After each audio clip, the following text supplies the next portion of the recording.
Yes.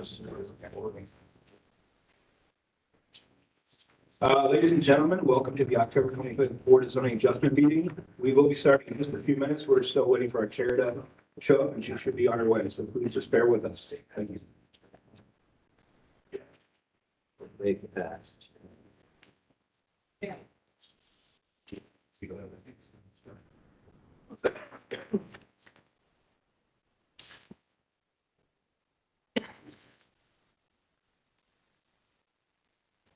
So did you decide to start dropping these off again? Depends on the week. How busy we are, how late we are. And if we're in the field, then it's on the way. Here she is.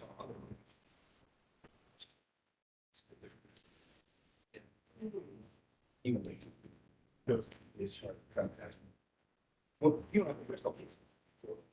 Yeah.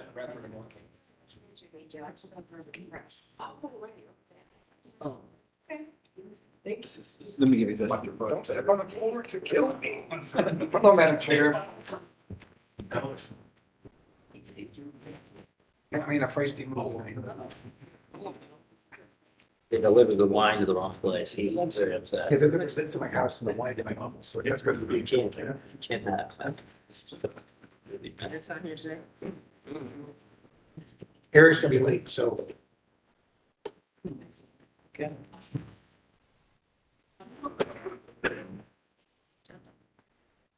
Bounces? No, I'll ask that.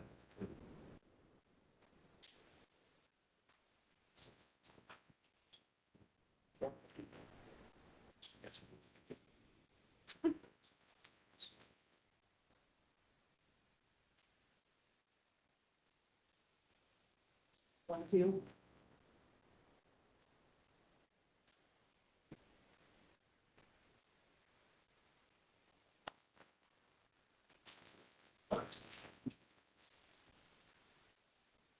Get all night. Bill. I gave up my blue tickets to get started, so I got on that.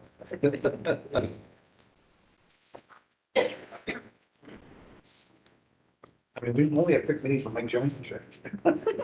Right. Ready? You ready? Amber. Ready? You guys ready? Okay, good evening. We're gonna call to order the meeting October 25th, 2022, the Board of Zoning Adjustment. If you haven't been here before, we usually hear two types of cases. We hear appeals, people who have violations, and then we hear requests for zoning variances. For the zoning variances, we allow the applicant to have 5 minutes, and then if anyone is here, neighbor, resident, concerned citizen, you each have 3 minutes. We do not deduct time if we ask follow-up questions based on your testimony.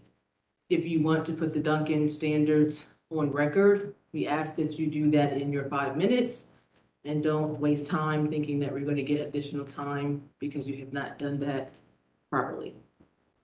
So that we are efficient with our time, when I call you up, your case, you will sign the sheet there so that the court reporter can understand how to spell your name. That's helpful.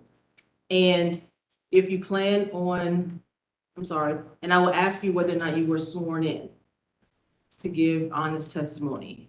And so that we're not swearing in everyone when they come up, I will swear you all in as a group. So if you are planning to testify tonight, will you stand and raise your right hand? You promise that the testimony you give tonight will be the truth and nothing but the truth. Please state I do. I do. Thank you. We usually will hear from everyone that wants to speak. We do ask, though, that if somebody has already made the point that you were going to make, we've heard it, and we don't really give credit for multiple hearings of the same point. Usually you'll tell by our questioning whether or not a point needs to be, the person speaking really didn't make the point that you were going to make, so we're not going to cut you off and say you can't speak. Other than that, do we have any preliminary matters that we need to address before we get started? Thank you, Madam Chair. Yeah, we do have a few to discuss. The first one is a tabling, case number 7 on the agenda, BZA 22-095-137 Chicago. I believe that applicant is here to request a tabling. Okay, will the applicant come forward? There's a mic there. Can you make sure it's on so we can hear you? Can you hear me? Yes, thank you.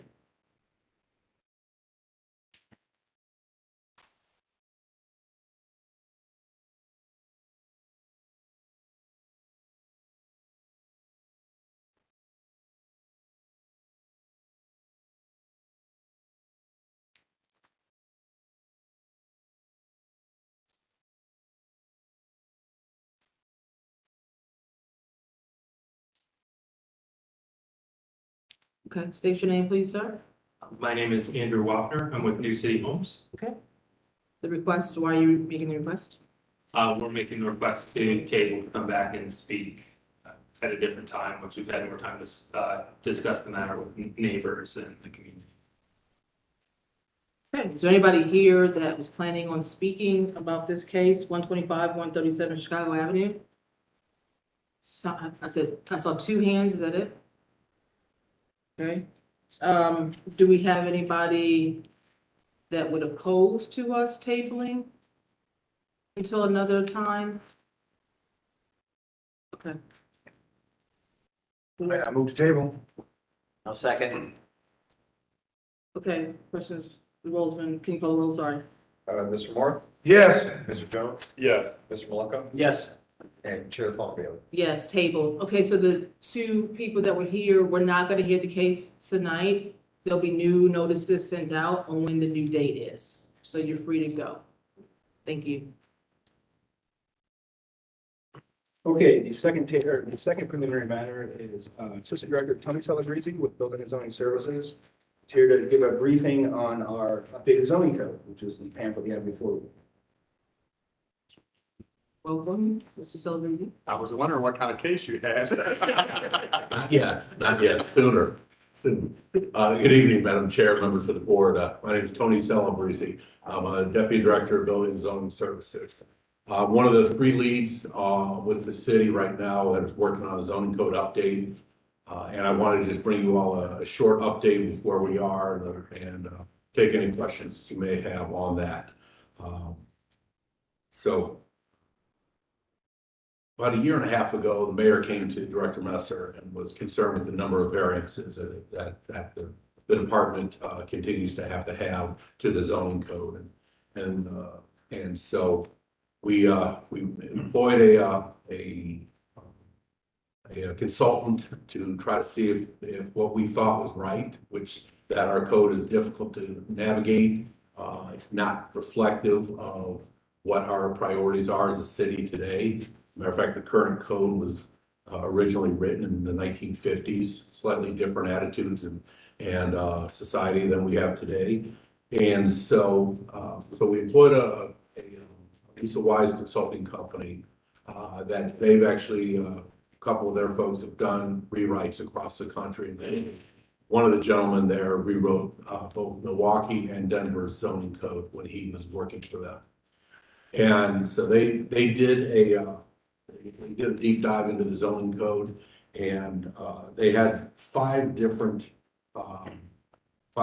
that the key findings as they put it. One, the standards are not tailored to local conditions that we have. The code does not prioritize future housing and transit needs. We've got a lot of restrictions along our transit corridors, which is where the capacity really lies within our city to handle the basically 88 new bodies every night that keep moving into central Ohio. So the code's not user friendly. There's an over-reliance on site-by-site negotiation actions, i.e. variances and council variances. Because essentially every time we do one of those, we're creating a new little zoning district for that. So it kind of neuters the zoning code the way it is. Now, obviously, we will continue to have variances going forward. We've got a diverse city built and developed at different times in our history. And so variances will still go on, but the hundreds that we see every year is just not acceptable. The zoning code is not working on that. And then the fifth finding was it's multi-layered scattered decision-making process. It's, the current code is difficult for any member of the public to be able to figure out what they may or may not need. And then to go through the process can be challenging. And if you aren't aware enough to hire some of the great zoning attorneys that we see that come before you on a regular basis, or don't have the funds to do that, then you're at a real disadvantage. And we need to make sure that the zoning code is predictable and has, you know, the goal here is to make it by right, or looking at what the different variances are. You know, we're constantly talking about parking, and we're talking about height issues and setbacks. And so we need to look at that, and how does that apply to the multiple different neighborhoods throughout our community, which have got a lot of different characteristics, and how do we protect those, but yet still allow more things by right so that they can go through the process. At the same time, we need to work with the area commissions. We're still going to have this project is not about doing away with area commissions. We're still going to have variances, but how do we end up with a predictable process for any individual that chooses to go through the variance process with the area commissions?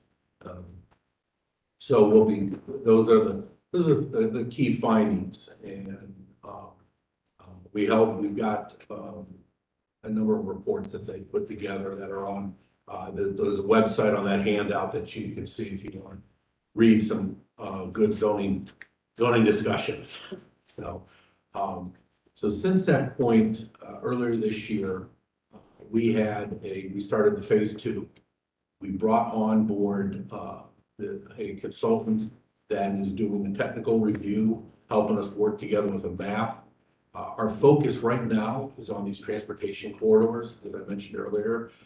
There's consensus among a lot of the groups, area commissions and other civic groups and leaders throughout the city, that that's an area that we can get something passed and get changes made that will allow us to set the stage for more development and better diverse development throughout our city, encourage more transit usage, and better, quite frankly, better transit routes throughout the city.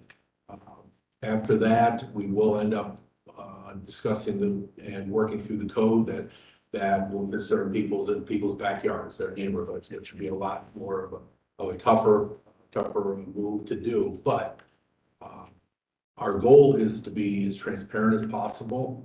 You all will probably see me 2 or 3 times next year, bringing you updates. This month, we've not only done visiting with you all, Development Commission, Graphics Commission, and all of the area commissions, and quite a few of the civic associations this month, to do a preliminary touch base, bring out where we are, what we're doing. And then throughout next year, we will be coming back, because we don't want to just take ideas, go back behind our closed doors and do something and come back out. As I always joke, you know, government sometimes tends to walk up to you and say, here's the cake, what kind of frosting do you want on it? We're trying to figure out what ingredients we need in the cake before we even go bake it. So that is our guiding principle of this whole thing. We will, let me back up. I talked about the technical consultant. We also hired, this is something different than most other cities have done. We've decided to break out the communication portion of this project and control it ourselves. Usually is controlled through the contract with the technical consultant. We decided we wanted somebody local and somebody that was reporting to us. And we hired a local consultant group, communication group called Brown Consulting. They've done quite a few projects around the city and are very well connected with a lot of the different organizations that we need to make sure we bring along in this process. It's going to be a tough lift throughout this year. We will be focusing, as I said, on the transportation districts. Really, aside from that, no other decisions have been made. Everything's on the table for discussion. And we ask people if they've got ideas or comments or criticisms to let us know, either face to face or through that email that's on that handout. And we will continue to bring these updates to you all going forward. So the timeline is, the goal is January of 24 to actually have these areas, that the transportation corridors done. I can see us having some areas of consensus with regards to those transportation corridors and bring something, briefing you all on a draft legislation midway through next year. But the bulk of it's gonna end up January 24 because it's gonna take that long to do the outreach and work with our advisory body that we put together, 17 individuals that are representative of quite a few groups throughout the city, including area commissions, NAACP, YWCA, quite a few other groups in there.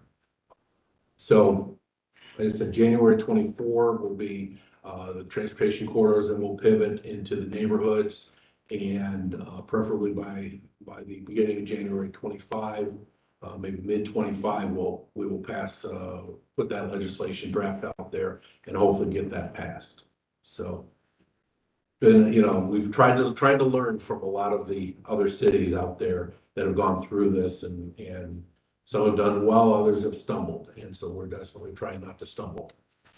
So, the key to that is gonna be the transparency and the communication, and the going out and visiting with folks. So I have to thank Shannon wherever she is. She's been up some of the area commissions also, and as I joked earlier before we started the meeting, I visited one area commission last week, and their biggest comment to me was, "We're afraid you guys aren't gonna go far enough." And literally an hour and a half later, I went to another neighboring area commission, and they chastised me because they think we're gonna go too far.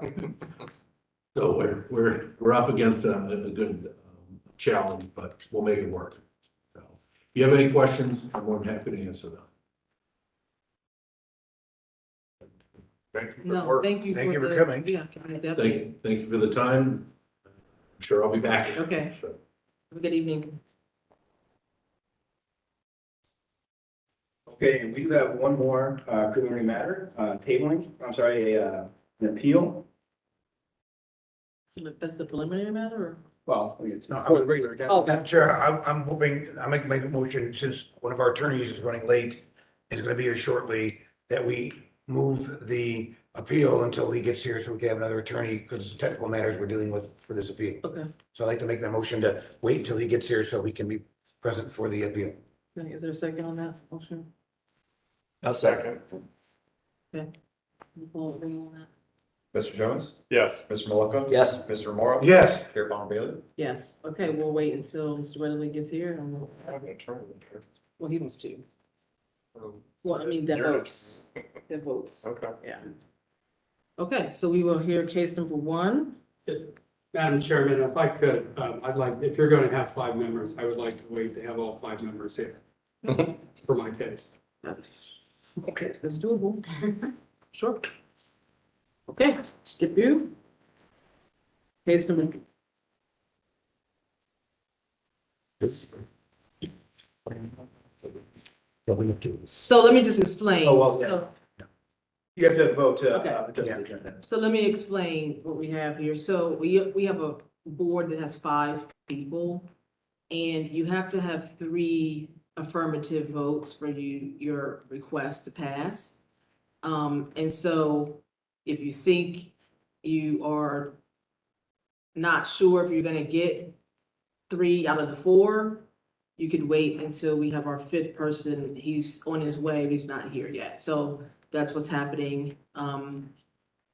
If you are like, our attorneys that see us on a regular basis, they know that process, but I wanted to inform newcomers who might not know that issue. We normally have 5 people. So I'm, okay. I don't know if this is setting a bad Yeah, I precedent. think it is. I mean, We have to vote on it, so. Yeah, but I mean, now the people that aren't familiar with this, even though you explained it, yeah, are gonna wonder, well, should they wait? Are we gonna go through each one and then we gotta table it till the Yeah, I end? mean- And it's I slippery mean, slope. yeah, it is. I mean, it's gotta go to the end. That's what we gotta do. So we put the person at the end. No, we have to vote on that. in order Yeah, to that's change the the thing. agenda. What she's explaining is they're not gonna go next in line, they're gonna go to the end of the meeting. Right, is that right? Yeah. That's how it goes, yeah. So, okay. You have a request?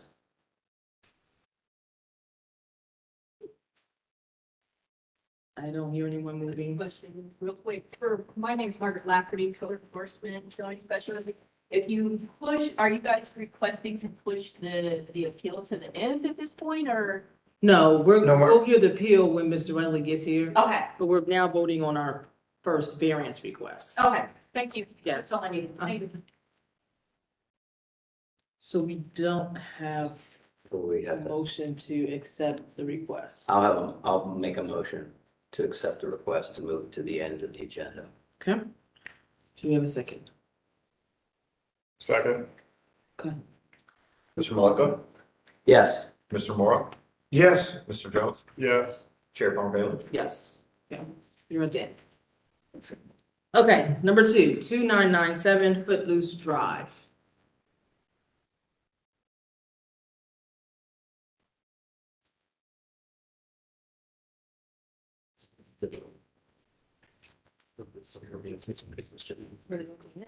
Yeah.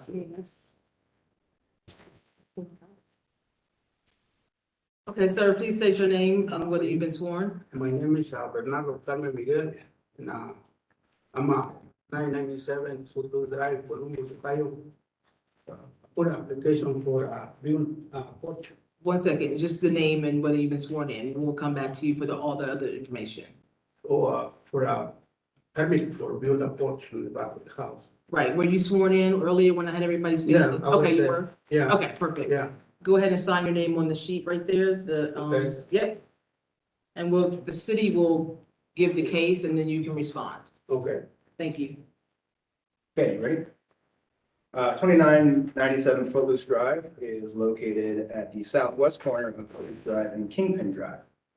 The site is zoned LR2 residential and is located within the Northland Community Council. The site is currently developed with a single unit dwelling on a corner lot. The applicant proposes to construct a deck in the rear yard and requested variance to reduce the minimum rear yard from 25% to 10%. The Northland Area Plan recommends that new construction should complement the existing neighborhood fabric at a comparable size, scale, and density, and that street trees should be planted in the neighborhood. As the proposed deck is in scale with an existing neighborhood fabric, planning staff supports the proposal. The Division of Traffic Management has no comments, and I'll let the Northland Community representatives speak for their comment. City staff is recommending approval. Staff can recommend approval as the site is located on a corner lot, rendering a smaller than usual rear yard and greater than usual front yard. The rear yard is negligible, and the deck will not impact the amount of total lot coverage. We're not requesting any conditions, Madam Chair. Okay, Mr. McWell, the city is in support of your request. Do you have anything else to add? No, Okay. Is there anybody here that wants to speak about please come forward, sir? State your name, whether you've been sworn in. My name is David Paul, and I chair the Northland Community Council Development Committee, and yes, I have been sworn, thank you. Go ahead with the testimony. And we met with Mr. Carvin on August 31st. The committee understood what he's trying to accomplish here and agreed, as staff has indicated, that this site, this particular lot, has an unusual configuration that probably justifies this variance and wouldn't establish a precedent for neighbors to do the same with a conventionally situated lot. So our committee did vote 15-0 to recommend approval of this application, and we appreciate your consideration. Okay, thank you. Is there anybody else that wants to speak? I'll call the question. Question's been called, please call the roll. Mr. Mora, yes, Mr. Jones, Yes. Mr. Malika, Yes, Chair Pompeo. Yes, your variance is granted, thank you. Okay, 361 Seabrook Street.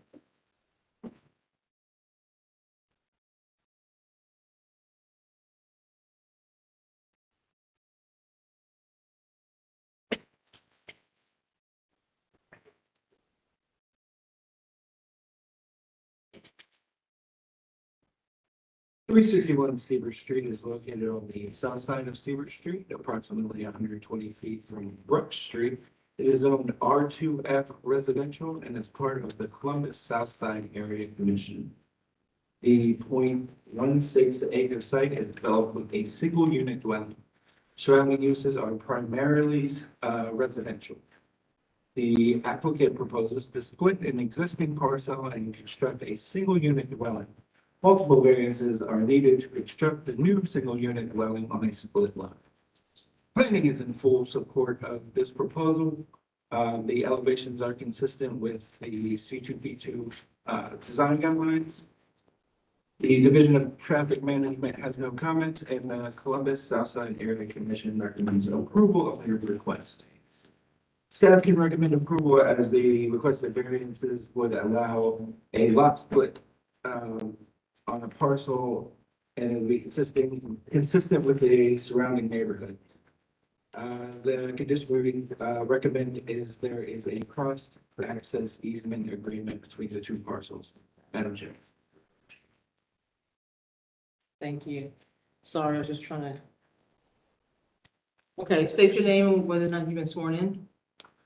My name is Dave Perry, here as agent for the owner, and I have not been sworn. Okay. Are you planning on speaking as well, sir? Yes, Were you sworn in? yes. Okay, so go ahead, Mr. Perry.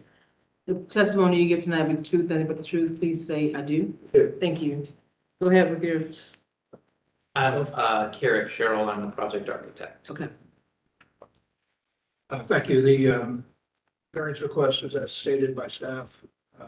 The property owner has an unusually wide parcel, 72 feet wide for the area. The entire area was platted before there was a zoning code, and typical lot widths run in the 30 to 40 foot wide area. That's platted quite some time ago. There's an existing single family dwelling on the parcel with a driveway from Seabird Street. There is not alley access for this property, as is the case with a number of parcels along this area. There's an existing single-family dwelling and a detached garage. The property will be split for construction of a new single-family dwelling. The existing detached garage will stay with the new dwelling, and a new garage will be built for the existing dwelling, and they will share the driveway. We are in agreement with the staff condition of an easement for the driveway. It will be split approximately as depicted on the screen, approximately in the middle, and there would have to be an easement anyway for the driveway. So 2-car garage for each unit? Correct. Okay.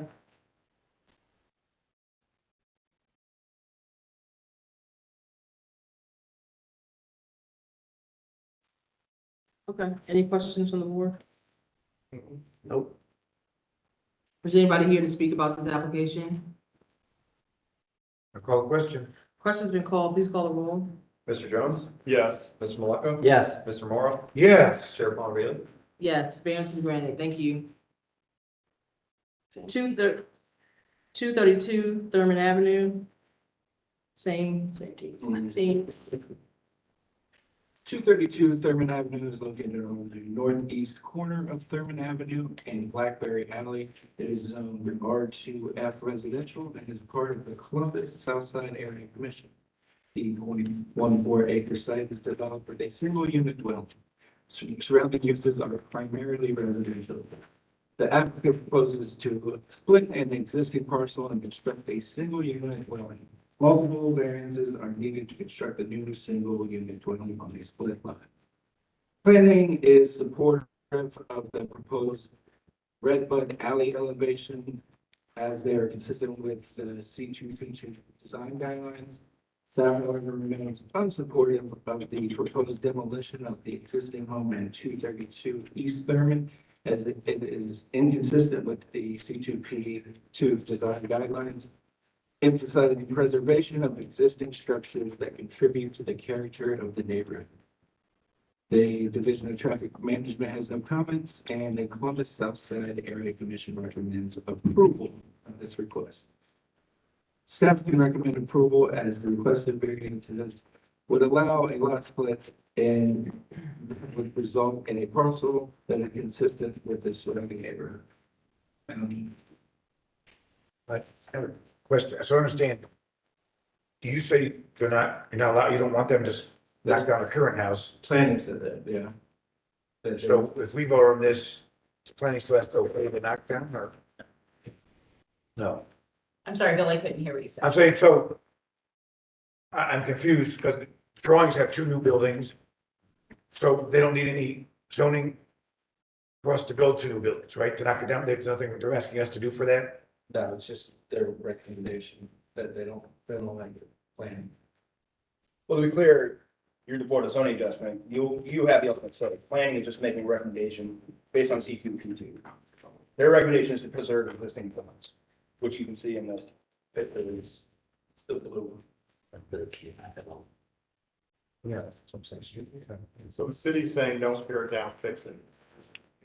And they're proposing to. Based on what though? Can you do a Google? What do you mean? Yeah, we can look at the Like, street view. is it aesthetics? Is it, there's some kind of historical, like what's The the, area is historical. The house isn't. but do they have standards that they have to meet for that? There's no demolition permit criteria besides asking for one. Correct. Okay.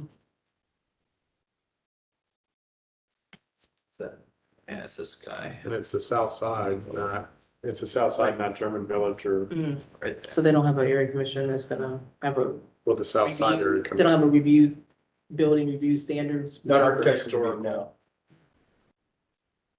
Okay, so can we ask Yeah, you why let's- are you turning it down? let's have you state your name for the record first, sir.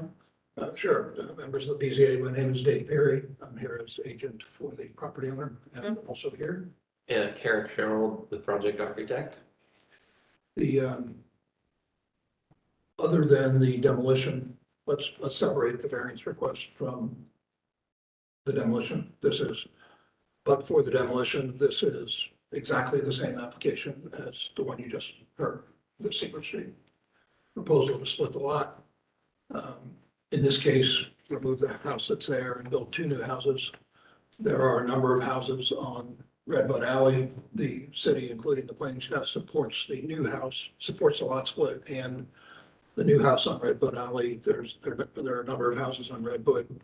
Some are just old and they've been there. Some are more recent variance applications that you and city council have approved, depending on the circumstances of each. The parcel sizes are comparable to the area. The area was platted pre-zoning code, so there's quite a range of parcels, but I won't say there is no parcel that meets 50 feet and 6,000 square feet in area, but if there is, it's probably one. The area was platted long before that was the current standard, so the only issue on the application is the demolition, and Columbus Southside Area Commission is an area commission. They have reviewed the application. They support the variances, the lot split, and the demolition. The demolition was discussed at the meetings. There is no standard for demolition, and it clearly is not a historic district. There's no city control. Demolishing the house could be done completely independently of this application. If our owner had decided to take down the house before we made the application, it is simply a matter of obtaining a demolition permit from the city. So in my view, the issue before you is the zoning variances, and the demolition is really a matter of obtaining a permit and Yeah, following the city I'm process. in complete agreement with that. The demolition is not even on our list. So why did the city bring it up? This is planning's recommendation. Yeah, They I just- feel like they muddied the They water. didn't make recommendations. That's what question I Well, asked, that's why I let's said. be more polite about it. Their job is to report what the plan says, what the plan guidelines are. And their guideline is to preserve their original buildings. Whether you think it's an eyesore or beautiful, we still want to put that comment in there for the record. Okay. So noted. Anything else you want to say about this application? Not unless the board wants to talk more about the house. I mean, I just see the same kind of things you're asking for is, front yard, side yard, rear yard. No maneuvering issue here. There is access off of both sides, right? Yes. There's access from the alley, so. Anybody here to speak about this application? Any questions from the board? I'll call the question. Question's been called, please call the roll. Mr. Maleka? Yes. Mr. Moore? Yes. Mr. Jones? Yes. Chair Palm-Daily? Yes, variance is granted. 151 Sherman Avenue, you doing that as well? How's the people? It's the people on the right. Yeah.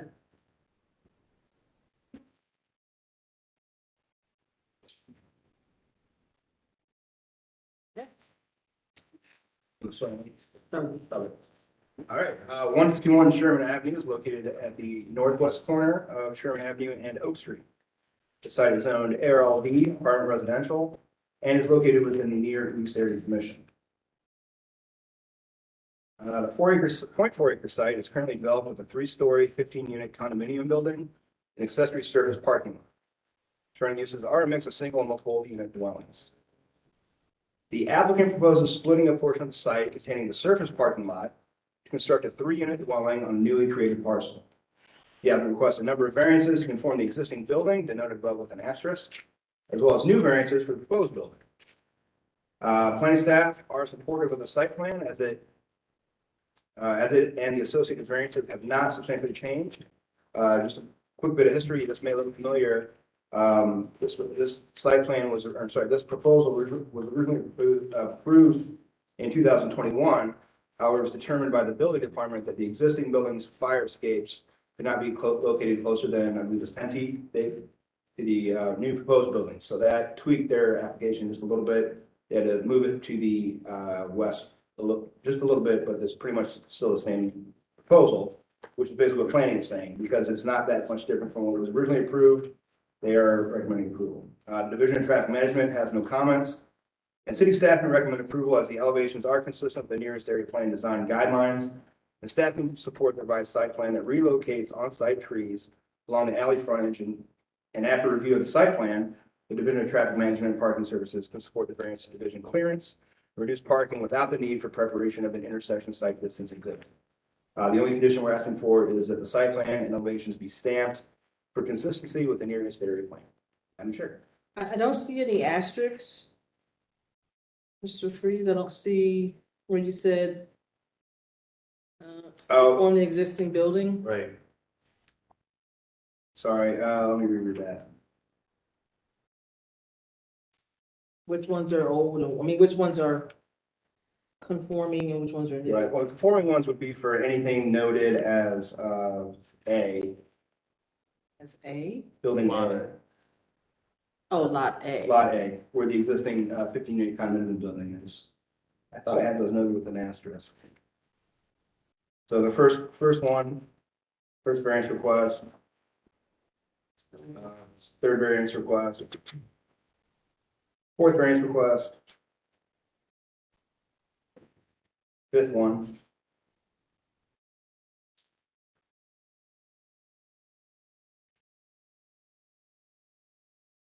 so 1 through 5 except for number 2. Okay, the rest of them are new. Okay. Okay, state your name for the record and whether or not you've been sworn in. My name is Dave Perry, here as agent for the property owner, and I have been sworn. Kyle Green, project architect, I have not been. Okay, you can raise your right hand. You promise the testimony you give will be the truth, nothing but the truth. Please state I do. I do. Okay. Go ahead, Mr. Perry. Yep, thank you. Members of the board, you heard and passed this application in December of 2021. After that, with Kyle and Gentleman Architecture, there was a change in the split property line needed to be made because of the building code required distance to the fire escapes on the west side of the existing building. What has changed with this application is the split line has been moved somewhat west to accommodate that difference required by the building code. And moving the split line causes a change in the lot areas. One got bigger, one got smaller. And the side yard of the east side of the proposed 3-unit building is less than it was previously because of that move of the internal property line for the split. Other than that, this is 98% the same as what you approved in December of 2021. The 15-unit building is there. The 3-unit building is the same. application is supported by NEAC and staff, and it's just adjusting what you previously approved to get Kyle to building code compliance. These parking lots are for whose use? For the three new townhouses, self-park with 2-car garages each, and then the surface parking is for the 15-unit building. Okay, And I think that was the only point when, and I remember hearing this before, that was my only concern, is that there was gonna be adequate parking for the existing community. And I think we got to that point. And also to that point, the parking lot is very underused. Kyle made a point of going to the property both leading up to the December BZA hearing and since for this application at multiple days of the week at different times and weekends to observe the use of the parking lot, and it's very underused. is it fully rented? It's a condo community. I Oh, would imagine a lot of people use the on-street parking. They do. okay. Does anybody else here speak about this property, this application? Maybe other questions from the board? Call question. Sorry, do we have the latest site plans that can be stamped and you're comfortable with us stamping that into record for tonight? You do have the current site plan, and Kyle, Douglas Architecture are comfortable with you stamping the Okay. building elevations. Okay.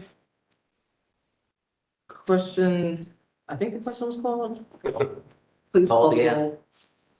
Mr. Moore? No. Mr. Jones? Yes. Mr. Malaka? Yes. Chair Bailey? Yes, variance is passed. Thank you. Thank you. 2200 IKEA Way. Again? Yeah. Keep doing a good marketing job. or something.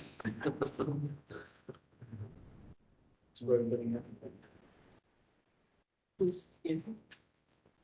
BCA 22-118, 2200 IKEA Way is located on the north side of IKEA Way. Terminus of Worthington Road is part of the Far North Columbus Communities Coalition. Existing zoning is CPD, Commercial Plan Development District. The 26.87 acre site is currently undeveloped. To the north are freestanding single-unit dwellings. To the east is the daycare facility. To the west are a restaurant and a golf center. And to the south is a 4-lane road with gas station and more undeveloped land. The applicant proposes to construct a mixed-use development consisting of a 5-story residential building on the north side of the site, a 6-story mixed-use building on the southeast corner of the site, and a 6-level parking garage on the southwest corner of the site. Variances are requested to reduce the aisle widths from 20 feet to 10 feet for the surface parking spaces and to reduce the maneuvering area for 90-degree spaces from 20 feet to 13 feet and for parallel spaces from 20 feet to 10 feet. The latter two variances are subject to applicable easements on an adjacent abutting property created as part of a concurrent lot split, thereby providing aisles meeting the 20-foot requirement and maneuvering meeting the 20-foot requirement. Planning has no comment on the variances as the Far North Area Plan does not address individual parking space sizes. The Division of Traffic Management has no comments. The Far North Columbus Communities Coalition recommends approval of this request. Staff can recommend approval as the parking space width variance is negligible and the aisle width and maneuvering variances are predicated on applicable easements on the adjacent abutting property, which would provide the required aisle width and maneuvering area. Thus, the city recommends approval with the condition that the applicant will secure a cross-access agreement with the abutting property. Okay. Okay, please state your name and whether or not you've been sworn in, please. My name is Dave Perry. I'm here as agent on the application for NPFG LLC, the property owner. My name is Franz Geiger. I'm vice president of the entity that's going to develop this property. I've not been sworn in. Okay, will you raise your right hand? Do you promise that the testimony you give tonight be the truth, nothing but the truth? Please state I do. I do. Thank you. Okay, Mr. Perry, go ahead with anything else you want to add to this application? Sure, thank you. A very exciting project. Just for reference for the members of the board, this is the a portion of the former Polaris Amphitheater site, and it is the ground abutting and east of Topgolf. Mr. Geiger and NPFG are planning a $100 million mixed-use project that includes a 6-story parking structure, apartments, and various commercial uses. The variance number 1 on the parking space width is applicable only to the parking garage. And you heard a similar variance for the Point, the project called the Point at Lyra and Gemini a few years ago. That has since been built, that parking garage.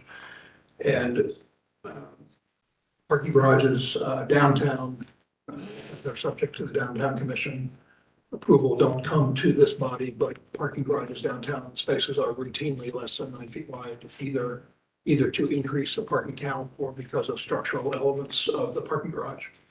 So the parking space width variance is applicable only to the parking structure with a minor reduction of 9 feet to 8.5.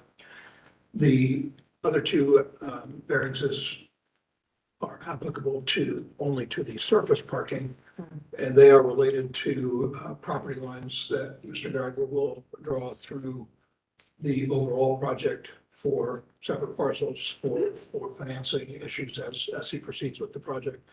And what it amounts to is a property line following the midline of the 20 feet of maneuvering area.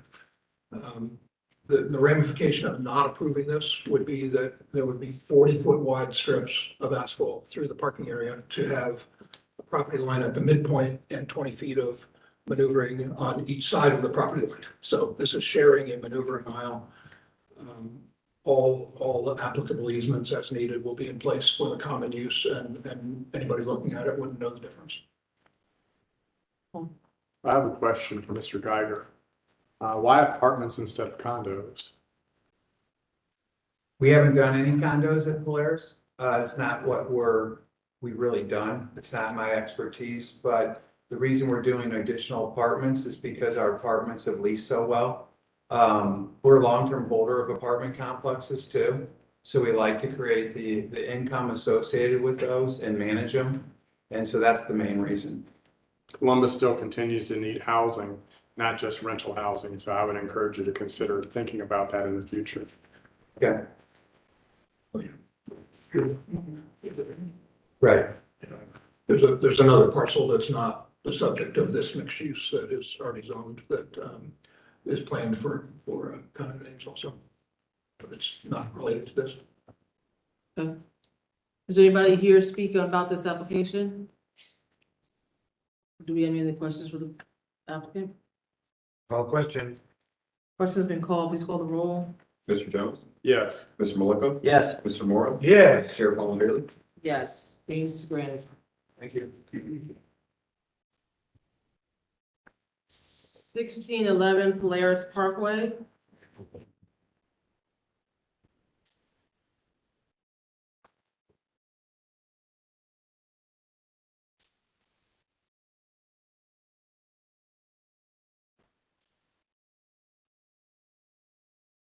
PZA 22-100, that is 1611 Polaris Parkway, located on the south side of Polaris Parkway, approximately 480 feet east of Larry Drive. It is zoned LC4 limited commercial and is located in the far north Columbus Communities Coalition. The 1.67 acre site is currently developed with a restaurant and associated parking. Surrounding uses are primarily commercial, with the majority being restaurants and a few hotels further to the south. The applicant proposes to legitimize the location of the existing structure and to convert a portion of the patio to an enclosed space, and is requesting variances to reduce the building setback from 50 feet to 19 feet, which is an existing condition, and to reduce the maximum number of required off-street parking spaces from 118 to 94. It was discovered during permitting that in addition to the building was constructed in 2010 at a 30-foot setback instead of the required 50-foot setback because of the setback being marked incorrectly on their site plan. So that's how this was caught. Planning supports the requested variances. The far north area plan recommends that parking should be hidden to the greatest extent possible. As the proposed addition screens the parking lot, staff is in support. Division of Traffic Management has no comments. The Far North Columbus Communities Coalition recommends approval of this request. The staff can recommend approval of the request since the building will be located no closer to Polaris Parkway than existing, and the parking lot will be screened from the road by way of the existing building and vegetation. Are requesting the applicant commit to this damn site plan. Okay. Please state your name, whether or not you've been sworn in. Craig Moncrief, attorney for the applicant. I got been sworn in. Y'all know. The applicant. Were you sworn in? Huh? Were you sworn in? I can't hear you. I was not. Okay, raise your right hand. You promise that the testimony gives tonight will be the truth, nothing but the truth. Please say I do. I do. Thank you. Okay, do you have anything else to add to the application? Are you willing to have me stamp this as the final? Yes, that's fine. And do you have an aerial view by chance? Yeah. So a bit of a unique property here with frontage on Polaris Parkway, although it doesn't necessarily interact with Polaris Parkway. Also, there's a connection of private drives to the frontage. This has been a restaurant parcel. It has been since about 1998. Frankly, it hasn't. There's been some turnover past decade or so. So I think about 4 different users since 2010. What restaurant is that? It was Lewis Center Kitchen. It was a Bar Louie in 2015. Bar Louie, okay. I know exactly that's what it's on.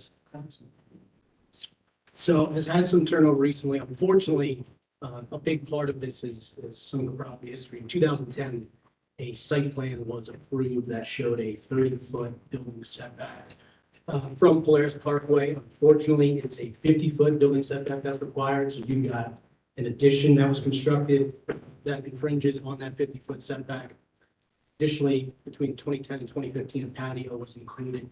What the applicant is looking to do is new sports bar concept, add some privacy to the area, enclose the patio with what I'll call kind of like a 3-seasonal type of material where it basically a cover to the patio with retractable screens to it.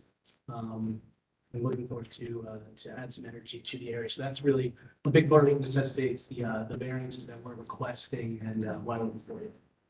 So it's only, it looks like it's already overparked at 118 spaces.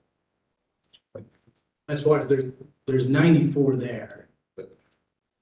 It's reduced from 118. Oh, I'm sorry. I thought you had 118. You were taking those away to do these. It just has an. There's 94. Gotcha. Okay. Do we have any other questions for the applicant? Is there anybody here to speak about this application? Please come forward, sir. Can you guys make a space for him to sit down and testify, please? Thanks. Should I pull one of these seats in? No, you can, they wanted somebody else. They can move. Yeah. Oh, thank you. Yep. Hello. Hi, please state your name, whether or not you were sworn in earlier. Sure, my name is Bob Dubois. I have been sworn in. Okay, go ahead with your testimony. So I'm here to object to the application. I'm representing Quaker Steak and Lube.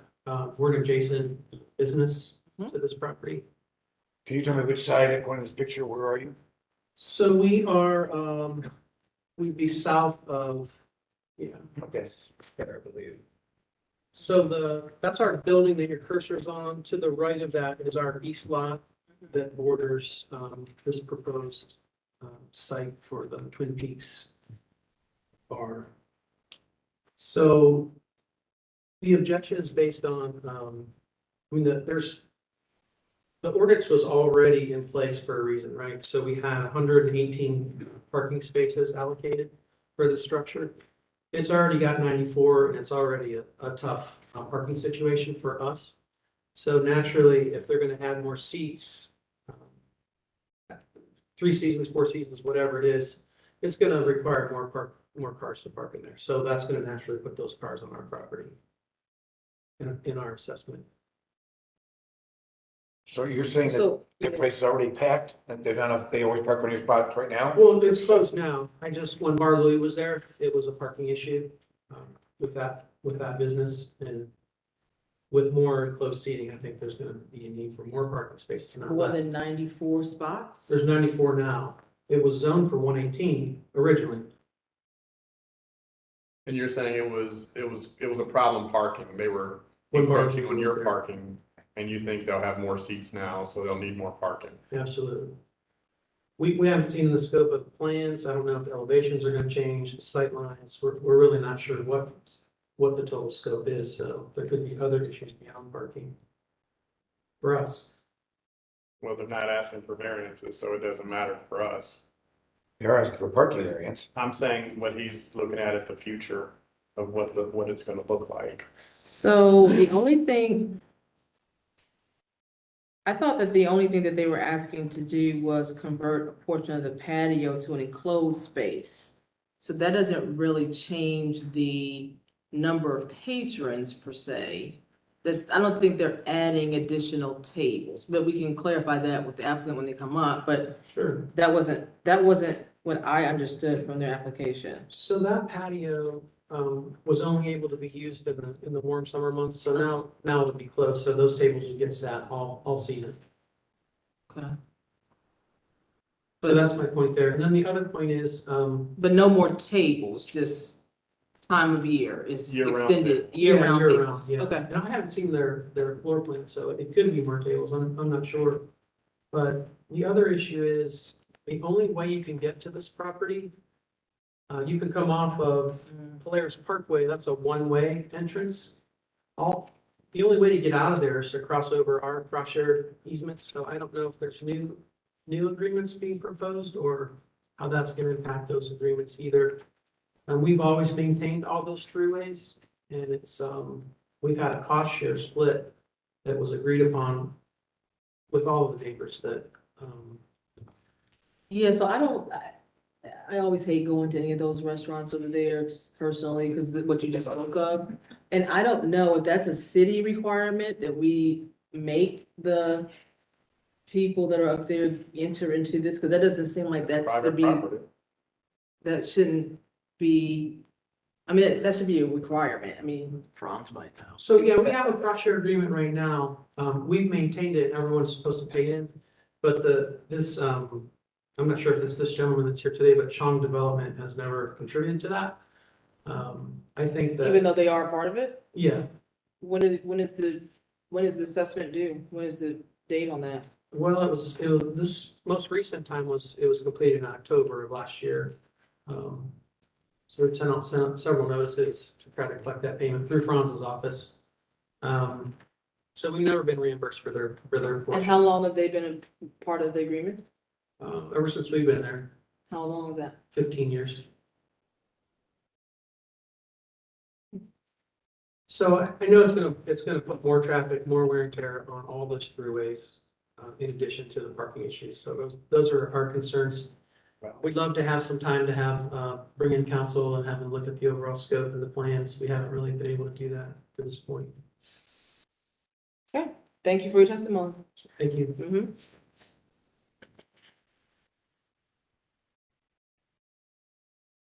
Can I respond to you? Absolutely.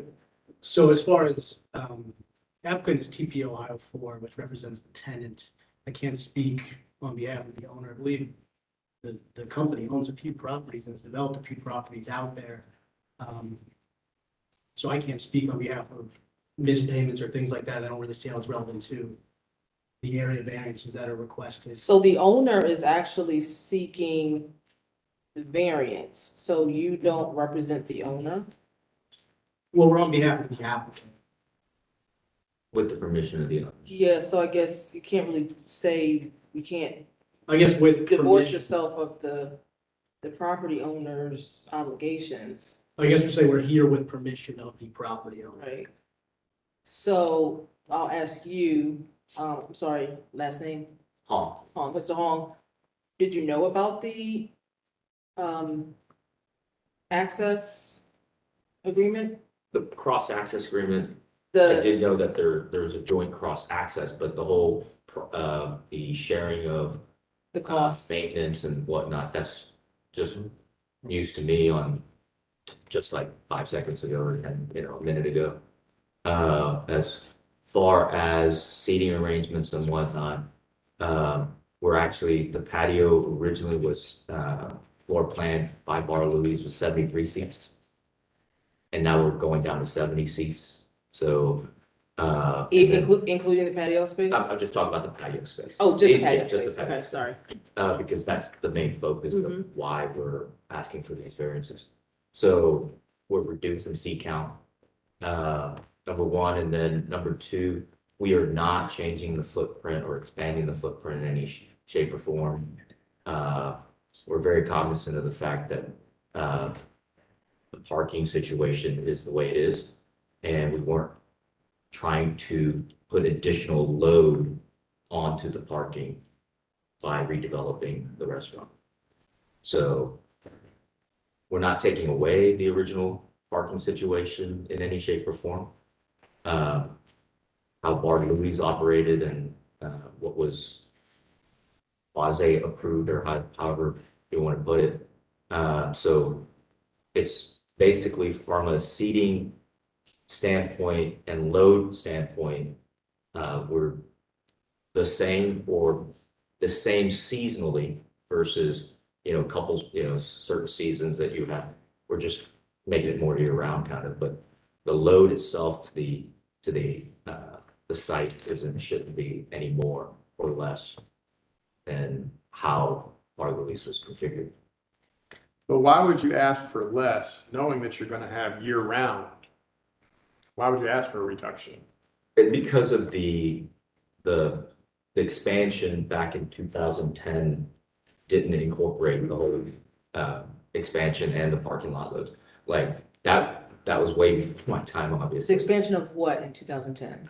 There was a patio. The patio was, Oh, it was expanded in 2010. And they failed to get a zoning variance. and they failed to get a zoning. Okay, okay. Nor the So- setback, nor the proper setback. Still more people. Madam Chair, Yeah, who is TP Ohio for?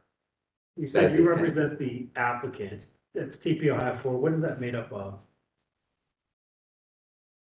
The tenant, yeah, but who's the owners of it? oh, What's that's the- me and two other partners.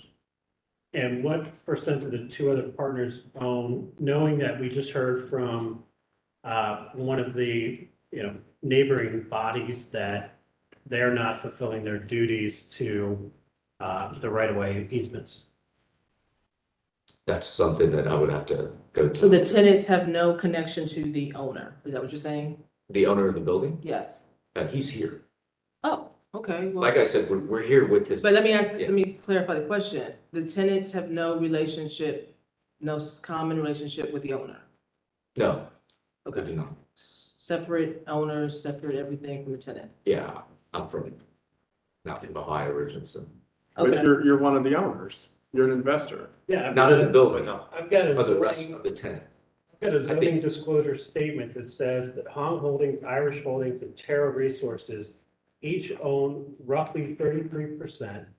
And that the Plank Law Firm has notarized that these are the persons, partnerships, or corporations, or entities having 5% or more interest in the project. So if you're just a tenant, how do you have that much interest in the project? Of the property? Yeah, I think that's the owners of TPU Ohio 4. Correct. Yeah. But I'm trying to figure out then, let's get the property owner. Yeah. So can the property owner come through? I suggest you maybe table this. I mean, that might be best anyway. This came up yesterday as far as comments from Quaker Shake, so I would say have the owner talk and then we can talk about. Or that's up to you, sir. This is your case. So I mean, do you want his testimony on the record or not? I would say that I would like the opportunity to table. We can talk to Quaker Shake and Okay. get back to it. I'll move the table. Second. Can you call the roll, please?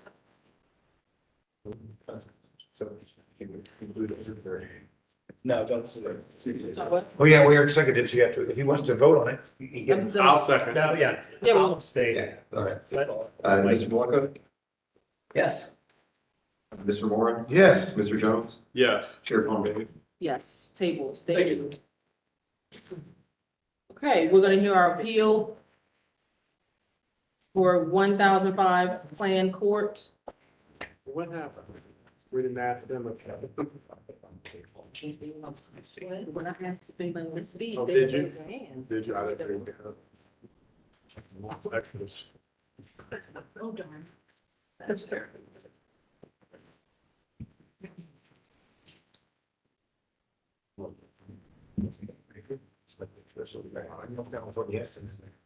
Question and. Weird. Yeah, I think it was. Sorry, I missed that. Well, the other, Yeah, it's up to them. Why don't you get it so we don't trip on stuff? Oh, yeah. the other part is from who's back here, see, it's here. You better know. Yeah. Thank you very much. That's the song. Yeah. Sorry. Thank you. You don't have to do it.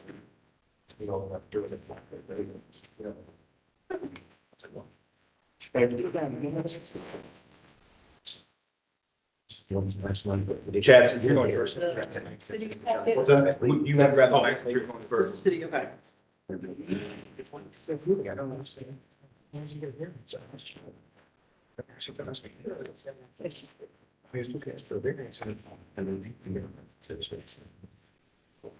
Okay, everybody got packets? Yep.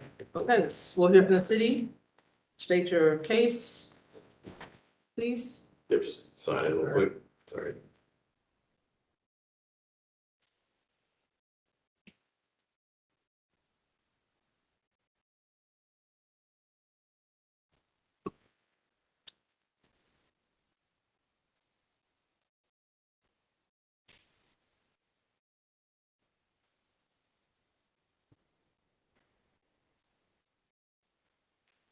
Hi, my name is Chad Gentry. I'm the code enforcement officer that issued a violation notice at 1005 Plant Court. Violation for a required yard containing a portion of a fence which exceeds 25% opacity and 2.5 feet in height, which abuts another required yard which has access to a street.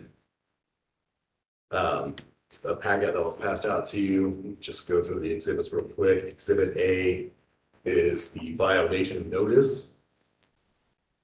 Exhibit B is the picture of the fence that is in violation. Exhibit C is an aerial photo taken from the city and put on the zoning website. Exhibit D is a plat of the property showing the building setback line of 25 feet. Sorry, stay on D for a second. What's the red showing me? The red is just underlining where it says 25 feet. It says 25-foot building line above that red line there. Okay. But where's the fence in connection to that? It's on exhibit C. I guess on exhibit D, because no one's telling me where it's. No, the exhibit D is just a copy of the plat before the development occurred. Okay.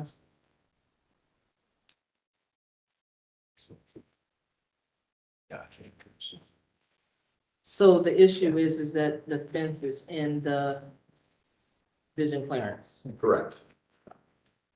And exhibit E is just the definitions. The code section that was cited and the definition. Okay, is it all of the fence or is it one part of the fence or what? The portion of the fence that is in the required yard. Oh, so all of that part of the fence? Yeah. Okay.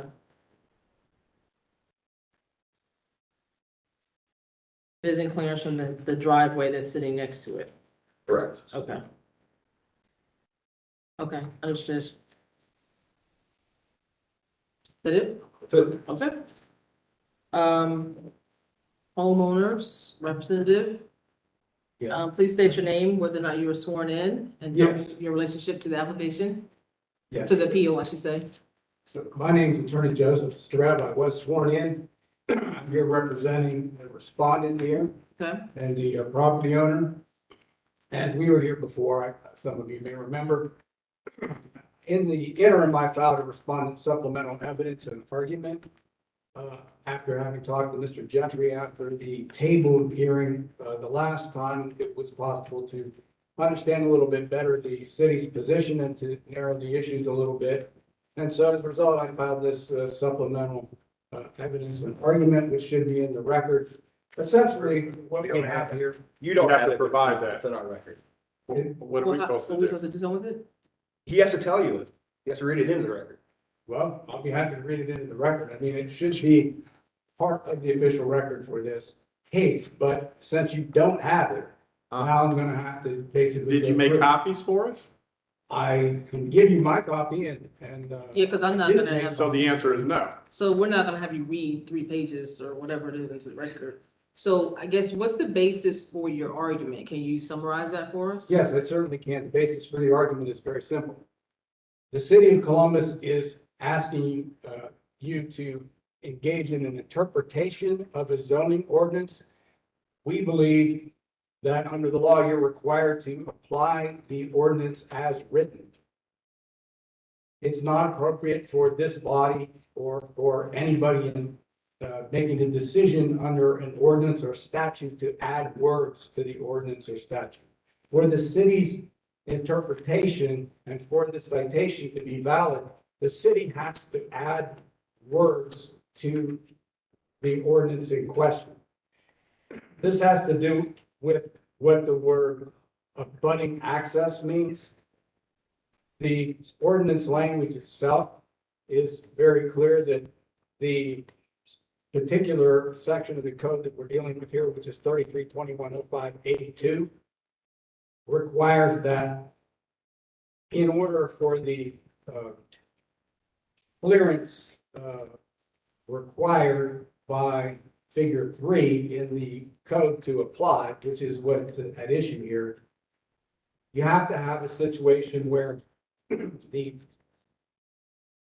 the residential lot has to either abut a street and have access, which isn't the case here because the homeowner's side yard has no access to any street. His only access is on a different street, the front of his property, or abut the access in question, right? Now, the access in question is the other property owner's driveway. The other property owner's driveway does not abut my homeowner's property. Abut is a term with a legal definition that means be up against, okay? So if the driveway in question here was actually up against the homeowner's property, then this ordinance would apply, but it is not. And as a result, it doesn't apply. And So Counselor, you're not suggesting that he does not have a fence or wall exceeding 2 1/2 feet in height above the finished lot grade, which exceeds 25% opacity. You're not disagreeing with any of that. Your entire argument is whether or not it's abutting a street, correct? In order for this particular code section to apply, and the owner to have the obligation to provide the vision clearance that we're talking about here, there has to be a residential lot abutting a street and having access. That's conjunctive. Correct. Which isn't the case here. Or a residential lot abutting such access, not abutting a property with such access, but abutting the access. So, but you agree then that the fence and the opacity and everything else, he's violating that if we were to agree that it is abutting a street? No, because in addition to that, using the vision or the figure 3 that's in the code, the distances themselves, if measured according to the code, he meets the vision requirements, right? Yes, the fence is tall, the fence doesn't have, is opaque. However, if measured from the street line, there's 23.3 feet of setback. So the 12 feet that's required by figure 3 in the code, 3321.05A2, is present. So from both a legal sense and a factual sense, this citation is not appropriate.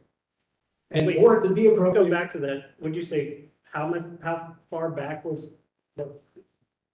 Right, the fence is 23.3 feet back from the street line, right, from the street line, which is basically the curb of the street. So the 12 feet is there. So again, you know, I thought it was measured from the center of the. It's measured from the right of way. even if you measure it from the right of way, there's only a 10-foot right of way there. And that goes from the street line 10 feet. So you So- take 10 feet away from what he just said, You're in your 25 feet. right. Yeah, I don't understand how we got to the Math math is- you're doing. You're measuring from the curb and that's not our measurement. Well, that's what your zoning code says. No. The zoning code says it's measured from the street line, which is a defined term in the zoning code. It says right there, you can see that graphic, it's right of way, edge of right of way, 12 feet. Well, that's good. Your figure 3 is different from that, Figure- right? So what you have is an ambiguity in the zoning code, right? What does it say in figure 3? It shows the street line, 12 feet from the street line, doesn't it? No, I think it's just pointing out where the street line What does it is. say down at the bottom? It says street line, and there's the 12 feet. You see what I'm saying? So your Yes. zoning code is full of ambiguities. Which No, is it's not. No, it's just pointing you where the street line is. Well, I said last month, if if you get a variance, we probably vote for it. We voted for every variance that's come. I understand that if we apply for a variance, but there's no need to apply for a variance until there's a violation, right? If there's a violation, then we would apply for a So variance. that's actually not. But there's not a violation. That's not true. That's not the only time you apply for a variance. I mean, you said last month, because I remember that you bought the house as is, that you didn't create, you didn't construct the fence, it was already there. So probably the fence was not zoning cleared when you bought it, so you can ask for asking a variance to codify what is already a case. We do that all the time here too. So you can certainly apply for a variance without being cited because you're trying to make right what has already existed when you bought the house. A lot of people do that. We get that all the time here.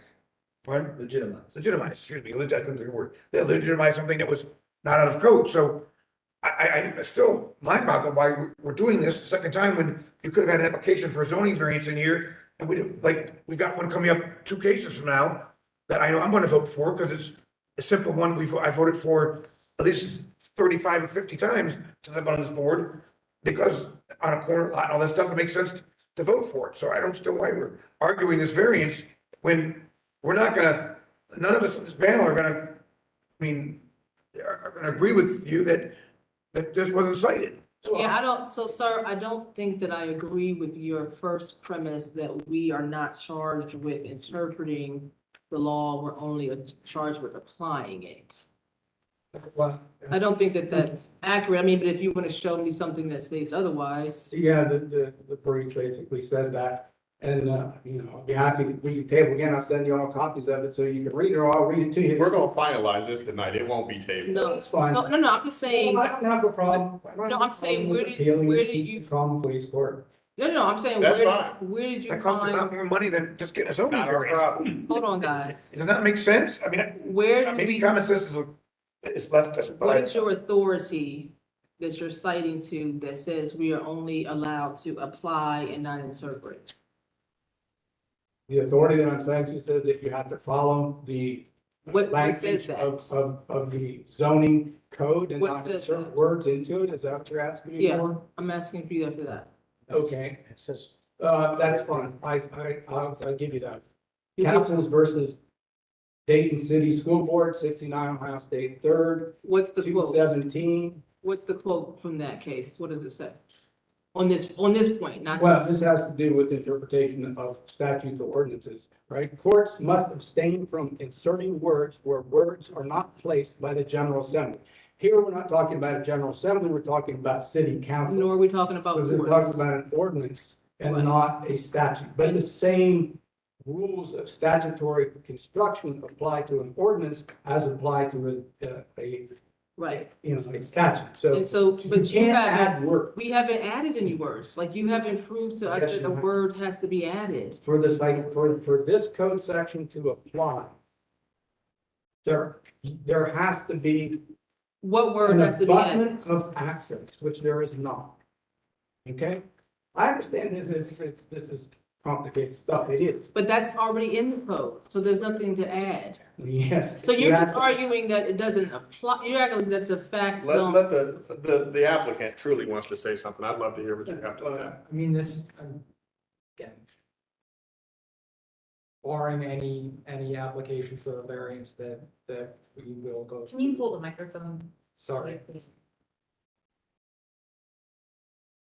Apart from any like application for a variance. Is it on? Sorry. Thank you. We will take that, I mean, we will move forward on that to the extent that this issue is resolved, right, in some. You're moving forward on capacity or what, today. sir? The variance application. The variance application. We will pursue that to the extent that this is resolved in one way or another today. This, if I'm trying to understand the question, it is with regards to this 3321.05A2 that says no portion of a fence or wall exceeding 2.5 feet in height above finished lot grade shall exceed 25% opacity when located in a required yard, having vehicular access to a street, which this lot or this yard does not, or abutting such access. And I think that is the point of concern. And so trying to understand what the question is there, even as I heard kind of the city talking about it, again, kind of presenting this, they said, located in a required yard, having vehicular access to a street or abutting a yard that has access. And that's what our concern is. The yard is the lot, your neighbor's lot.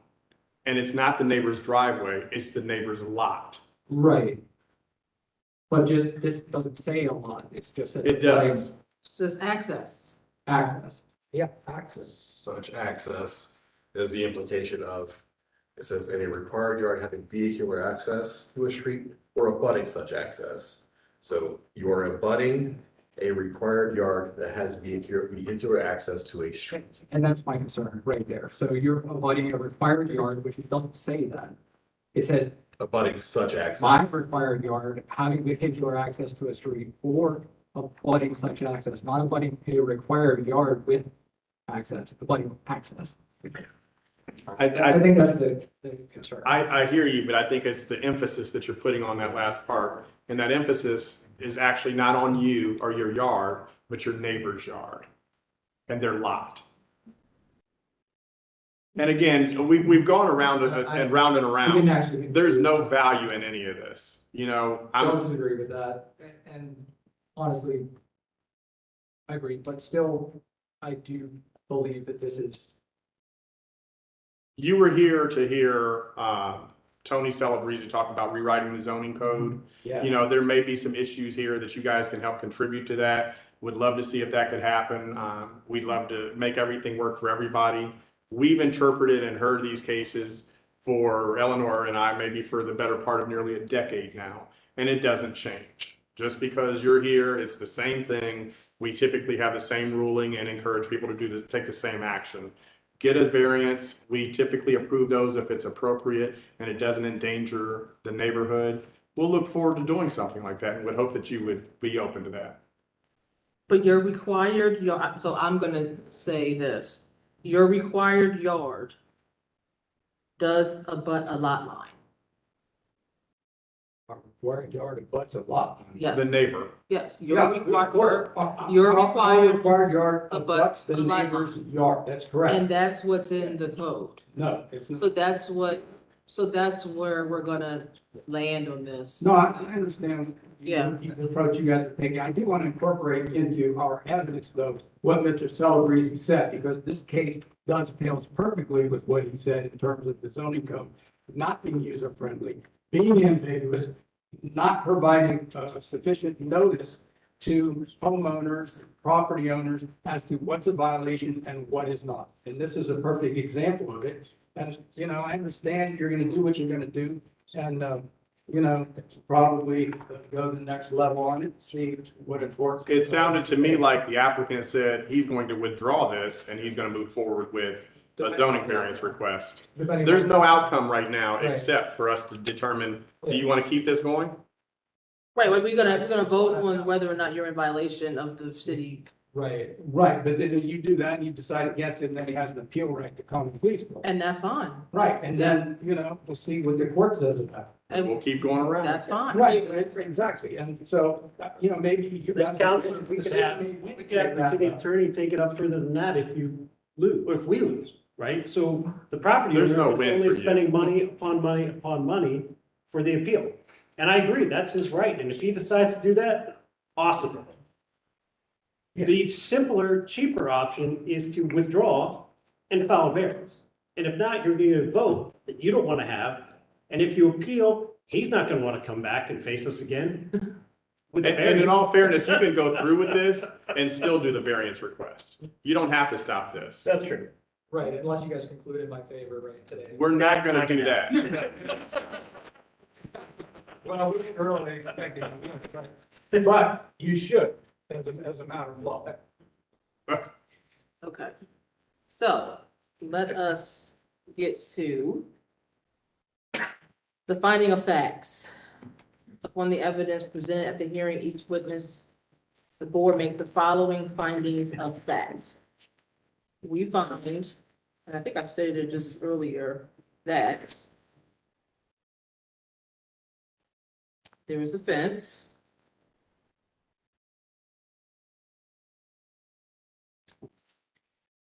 Exceeding 2.5 feet in height.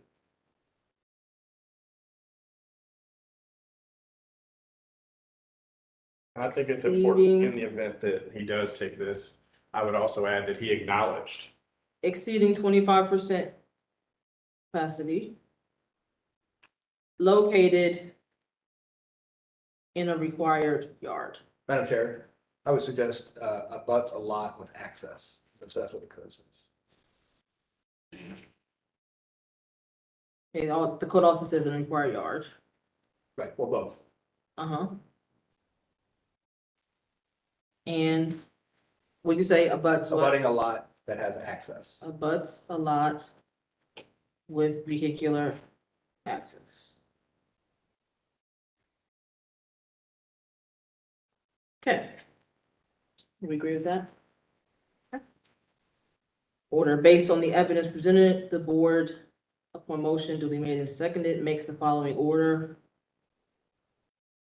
Property owner is in violation of 3321.5 and appeal. Yes. Anybody else have anything to add? Well, I think you have to vote on the finding of fact. Yeah, but I'm just Oh, saying, sorry. before I have the vote, does anybody else want to add to that, these statements? He provided testimony that he conceded all of these facts. No. That's what I heard. We concede that the fence is opaque and. Right, that's We don't what I said. concede that this particular zoning code applies at all. That was the Yeah. first thing that we didn't He didn't concede, agree and with we the- didn't agree with the budding. measurements the city has. He didn't agree with the budding. Right. Right, so that's fine. Okay, so let's vote on the finding of facts. There is a fence greater than 2.5 feet in height, exceeding 25% capacity, located in a required yard, and abuts a lot with vehicular access. Please call the roll. Mr. Weldley, Yes. Mr. Morrow, Yes. Mr. Jones, Yes. Mr. Maleka. Yes. Mayor Palmer Bailey. Yes, and the order, the property owner is in violation of 3321.05 and the appeal fails. Please call the roll. Mr. Morrow, Yes. Mr. Jones, Yes. Mr. Maleka. Yes. Mr. Weldley, Yes. Chair Palmer Bailey. Yes. Good luck with your variance or appeal. Maybe I'll read about it. in some things. Or the dates of Daryl.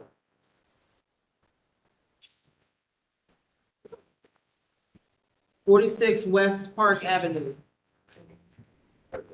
That's fine. Yeah, it's on. Yeah, some. Yeah, in the back. Oh, here's the thing. Don't go back. He had a chance. Okay, so He had a chance. He was clear. I break it in mail. And he came back. So, Sorry, I got.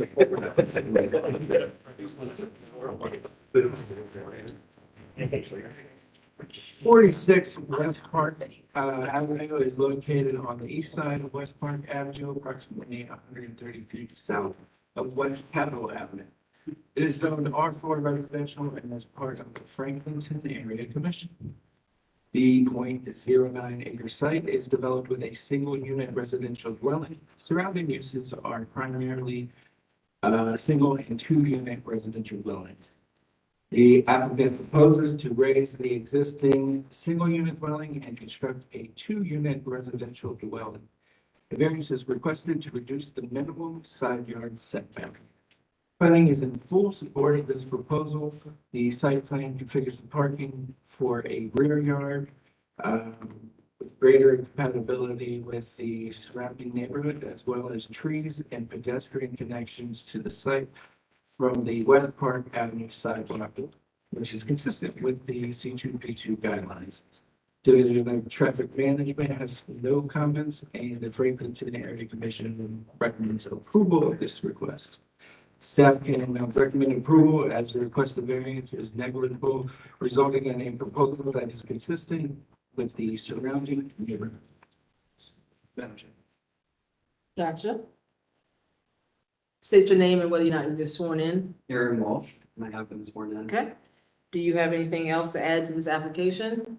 The only thing that's slightly incorrect is the house has already been raised. I was gonna say, I'm looking at the thing here and I don't see a house on the, there's nothing there. I kept trying to correct that along the way, and it just keeps making it back into the board. It's an empty lot. Okay. Okay. I don't think this is a huge ask. Anybody here to speak about this application? Okay. Question. Question's been called. Please call the roll. Mr. Jones? Yes. Mr. Maleka? Yes. Mr. Waddley? Yes. Mr. Moore? Yes. Chair Palmer? Yes. Variance is granted. Thank you very much. You didn't think it was gonna be that easy, did you? 2081 Smoky Mill Road.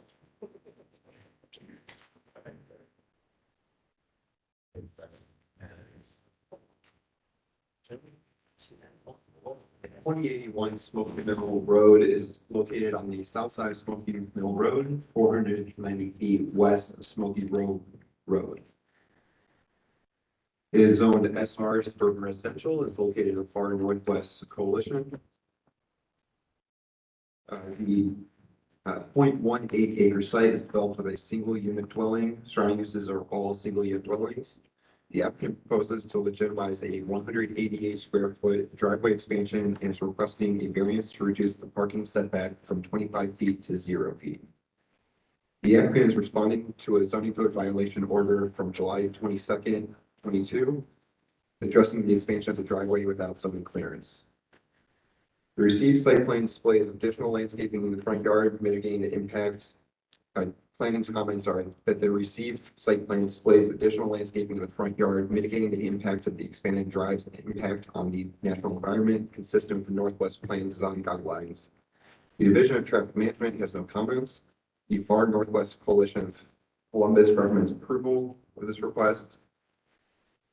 And staff recommends disapproval because staff consistently recommends disapproval of parking in required front and side yards. Are requesting the condition, if approved, the applicant will commit to the additional landscaping as shown on the site. So I don't know how are we getting to 0 feet? Help me understand.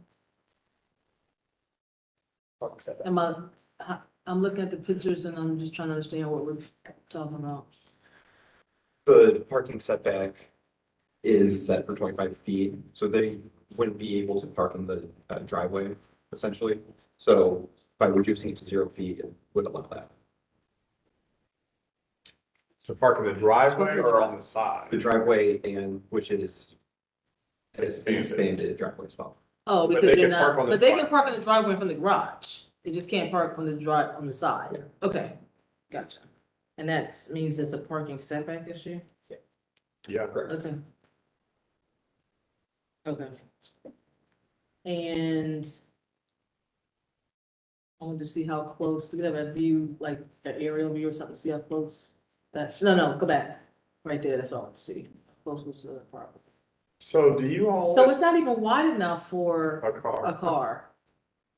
But it kind of is when you look at the side. So a car can go in the garage. You look at the door of the garage. Yeah. And then the framing on the side is part of that space. So his car is wide enough to fit on it because it's in the frame of the garage, that little part that you're missing, I think. You know what I mean? No, but I'm saying, The expansion beyond the building. but the expansion looks like it was, I don't want to speak for the applicant, but it looks like it was created because they have a big truck. It And is. they need space wider than the driveway that was Yes. there. So it's not really parking another car there. It is. But it's Well, not a still third. utilized for parking. It is because if he's going in and out of the garage, he has to be all the way over. But he can't be all the way over. He can. That No. truck can fit in that space How he's can created. it? No, you're saying two different things. Mr. Jones, or Mr. Sheriff Palmer is saying the truck cannot fit in the garage. Right. So you're know correct. Yeah, but I'm saying the truck can't even fit in that space. It can, easily. It's 9 feet wide, so. If he moves that truck all the way to the Maybe edge, it looks, maybe the proportions are off from here, because it doesn't look like it's that wide. you're looking at the width from the frame to the end of the side, that Yes, little piece. that's what I'm But looking at. the pad is wider than that. His tires are on the pad. Yeah, It but looks we like already had that at the driveway. No, he didn't. Look where that pad is. I've never had a problem with any of this person. See where the tires are? Oh, Yeah. gotcha. That's the frame of the garage, not the door. Yeah. And what I was gonna ask staff, does anybody suggest to applicants what our history has been or what the things are? So that they know going in, like how we look at this, not that it's a final determination. Okay. I'm hoping that we change this board's outlook on all these things, 'cause I'm voting for it. And I think we should vote for all this stuff. It's ridiculous to make them take it out. Well, I tell you, Bill, I don't completely disagree with you, but what happens is you create a slippery slope. Yeah, And we've had people come in that have wanted to do this right. and then put a 3-car garage in the back of that. And at some point you say it's just time to move. But I hear you and I don't disagree, but I don't think we just open the floodgates completely. Because we've said no on this issue. All the time. A lot of times. I mean, I remember the lady back And I here voted 3 yes all times the time, so. in front of us. Okay, Yeah, okay, but start with the have long we checked? discussion. I was, See how many other houses up there, if anybody has this, last time, I was, well, I'm just saying, the last time this occurred, one person got cited and 4 other houses in the same block had the same thing. And I purposely thought this person was targeted. The applicant did that research. We don't do that research. I just looked online, there's not. Count up and down, I mean, I just. Okay, state your name, please, and whether you've been sworn in. No, Martin, I haven't been supposed to. Okay, Caitlin Martin, and I have been sworn in. okay. So you heard a discussion. The code doesn't allow for this. But you all bought the property like this, or you added this? We added the driveway in June. We didn't have any idea that it was in violation, and our normal walk around the neighborhood. And we've seen several that match, do exactly what we did. So we just, talking to our concrete company, they didn't inform us that what we were doing would end us here. So. Okay, And to be clear, they could leave it, they just can't park on it. correct. That's what I was just about to say is, And I know that's your goal, but at least you wouldn't have to tear up Yeah. your side, you know. so what we've told other people is you can put a nice bench there, some planters, but you cannot park a car there. And if you do, you're subject to another code violation. But we're not out policing. But the streets. neighbor is, that clearly your neighbor did this. Neighbor next to us, who it's closest to, is in agreement with it. They said they sent an email in support of it and everything. So Okay. it's somebody else. Okay, well. I mean, we have a suspicion, but we can't confirm. But the one that it's invading and, like, not invading and still on our Okay. side, but closest to is in full support of our driveway. Because it helps traffic flow. You should have the email from the neighbor. It's in here. Okay, and these images were actually provided from that same neighbor. The blue, that's before. What is it? The neighbor took this picture, right? Correct. Yes, that's in support. Oh, and support. Yeah. Oh, I thought this was the neighbor that was the. Oh, Yeah, so, We're not sure who. We can't 100% know that we have suspicion about who's. And that's usually where code enforcement, code violations come from is neighbors. yeah, sorry. So is anybody here to speak about this application? Do we have any other questions for the applicant? I'll call the question. Question's been called, please call the vote. Mr. Malika? No. Mr. Mobley? No. Mr. Moore? Yes. Mr. Jones? No. Chair Plummer Bailey? No, variance denied, but like we said, We you don't have to dig it up. Allocated work to get it, I guess, just don't park on it, or is there anything? Right. Don't park. Park on it. So anyone else paper requires us to just don't park in that area? Correct. Yeah. Yep. Thank you. Okay, thank you. Sorry, we couldn't do something different. 5399 Riverbrook Drive.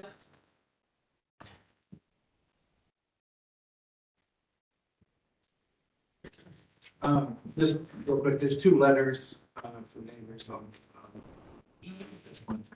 One in approval, and then this one in Neighbors. should be approved. I think you just gave us the one approval. The other one was just approval for a different case. You should be two. No, this is one. There's another one, there's a small one. I thought it was the same one. River Point. You know. Yeah, I'm sorry, I didn't know. Or high school. It's the, one in comic thing. What? He's saying count. Oh, I see it. That's two. Oh, but that's it, looking for 9,000. I got it. Yeah, they're here, they're here. Okay. That has another case number on top. No, there's two of them. This was not, this was two letters.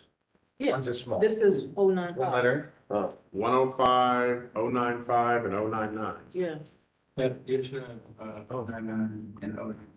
099 and 095? Okay. Why do they have different case numbers? this is one. Oh, I'm sorry, that 095 was Chicago. I'm sorry. You should have, We have 105, 095, and 099. So 099. oh, that, see, yeah. So we have one in favor.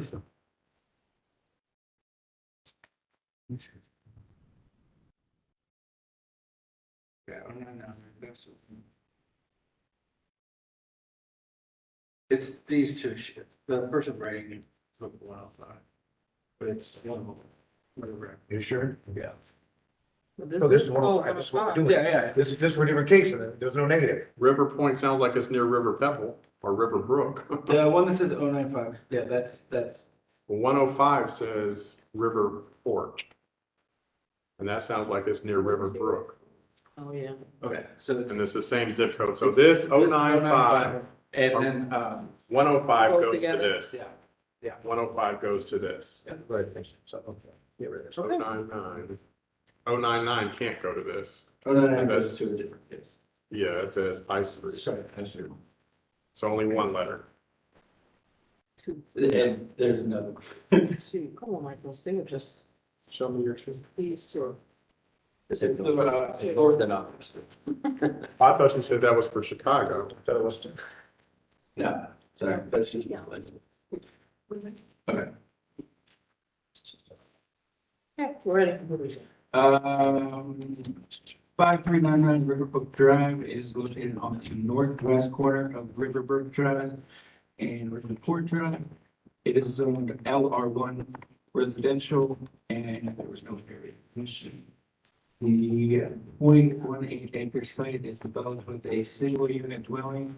Surrounding uses are single unit residential dwellings.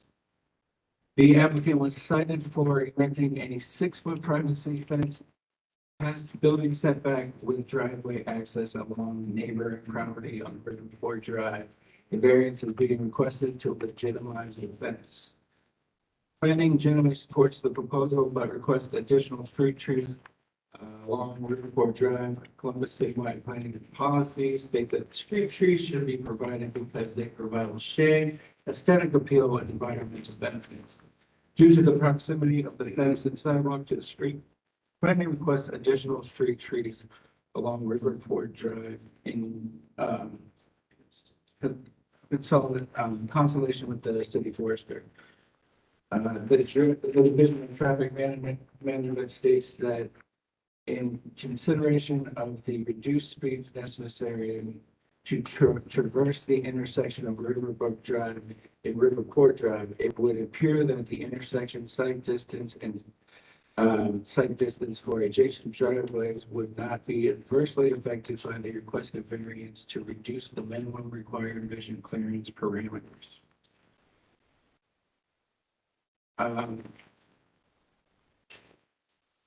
Hayden Run Civic Association recommended approval for this request.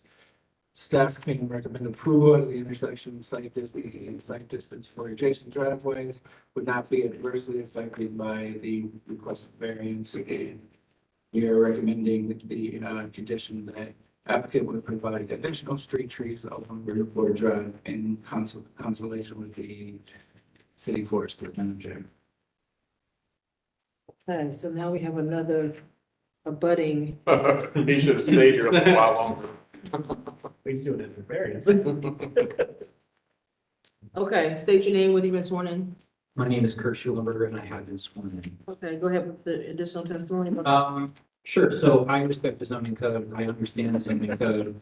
I'm applying for this variance because, so when we bought so my wife and I bought the property, the original fencing was wooden. It was untreated. The house was built in 1994, so it was original to the house. We thought it would be safer and more beneficial to the neighborhood to put in a vinyl fence, a 6-foot privacy fence around. We considered it a backyard. We didn't realize that because it's a side and it's a corner lot that it's technically part of the front yard. But we notified our neighbors that abut both sides months before we did it. There were no complaints at that time. Because it's a vinyl fence, the panels are continuous. It's not individual slats. So we couldn't reduce the opacity. We'd have to cut it straight across to the correct height.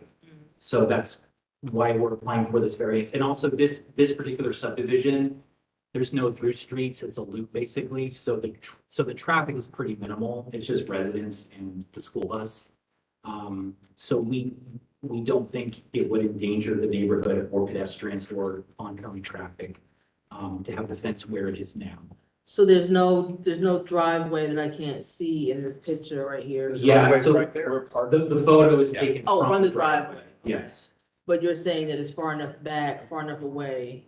correct. That was the driveway. Oh, it's way over there, okay. Yeah. And there's no alley that goes in between. There's no through streets. Okay. And traffic said what? We got a new guy. I know, I saw that. He's a nice guy. Yes. Now, Like we said in the comments, because of the nature of the intersection, it's really just a road that's going around a curve. People have to slow down and navigate that anyway. Okay. We felt like it's not adversely impacting sight distance through that intersection because of that fact. Okay, that's all I need to hear. Anybody here to speak about this application? I'll call the question. Question has been called, let's call the roll. Mr. Weatherly? Yes. Mr. Moore? Yes. Mr. Jones? Yes. Mr. Malaka? Yes. Chair Plummer Bailey? Yes, variance is granted. Thanks so much. 4840 Causeway Road.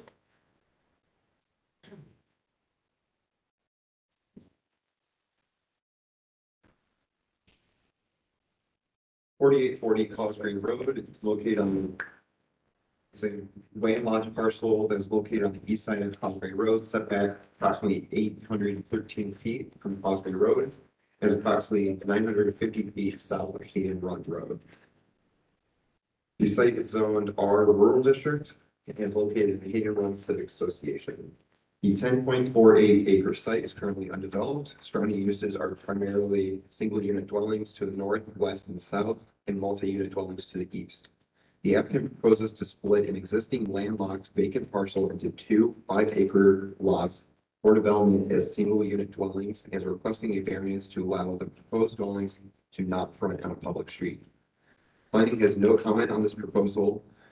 C2P2 does not address the matter of the dwelling not fronting on the public street. Therefore, planning has no comment on the proposal.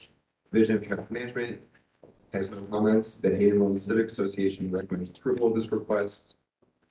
Staff can recommend approval. The request is a technical variance, which if denied, would render the site undevelopable.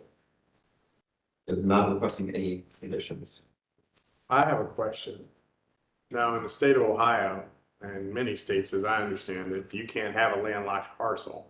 So when these parcels were drawn, if they were drawn later, they would have had to have created some kind of access. Well, that's the same issue we're talking about with the property of Polaris. Like that was tucked back in there. Like, I don't understand how that can be a property because how do you get to it? I mean, as soon as it goes to be replatted, they have to draw that unless it's owned by the same person. Yeah, but you guys were saying it's private property, so they can do, I'm like, that doesn't make sense to me, but Oh, you're talking about the other Polaris. no, I'm talking about, The Quaker State. but Yeah. behind that, there's no way to get to those, that Carrabba. and They that- have that agreement that it has to provide access, and the owner, I think, is the same. I think that's different, but I understand what you're saying. Yeah. Sorry. I can't speak to how this lot became landlocked. I believe the county auditors are the ones who have kind of the final say on lot splits and parcels like that. But I know that they do have access agreement with, which is kind of shown like the black line right there on the left side to get through that parcel to provide these newly split parcels access. Is there 3 parcels? No. No, I see parcel 1, parcel 2, and parcel 3. No, parcel 3 is what would be providing access. It is a separate owner, Oh, not Oh, part of one. okay, sorry. Okay. Wow, it's right through the middle of the property though. That makes sense. Just extend. That's where the existing driveway is. Gotcha, okay. State your name, whether you were sworn in, My name's David Parsley. I was sworn in. okay? You have anything else to add about this? No, I think y'all summed it up about as well as you can. Okay. Okay, is anybody else here to speak about this application? Do you have any questions for the applicant? I'll call the question. Questions been called, please call the roll. Mr. Weatherly, Yes. Mr. Moore, Yes. Mr. Jones, Yes. Mr. Maleko, Yes. Chair Paul Bailey. Yes, variance is granted, thank you. 3100 North High Street.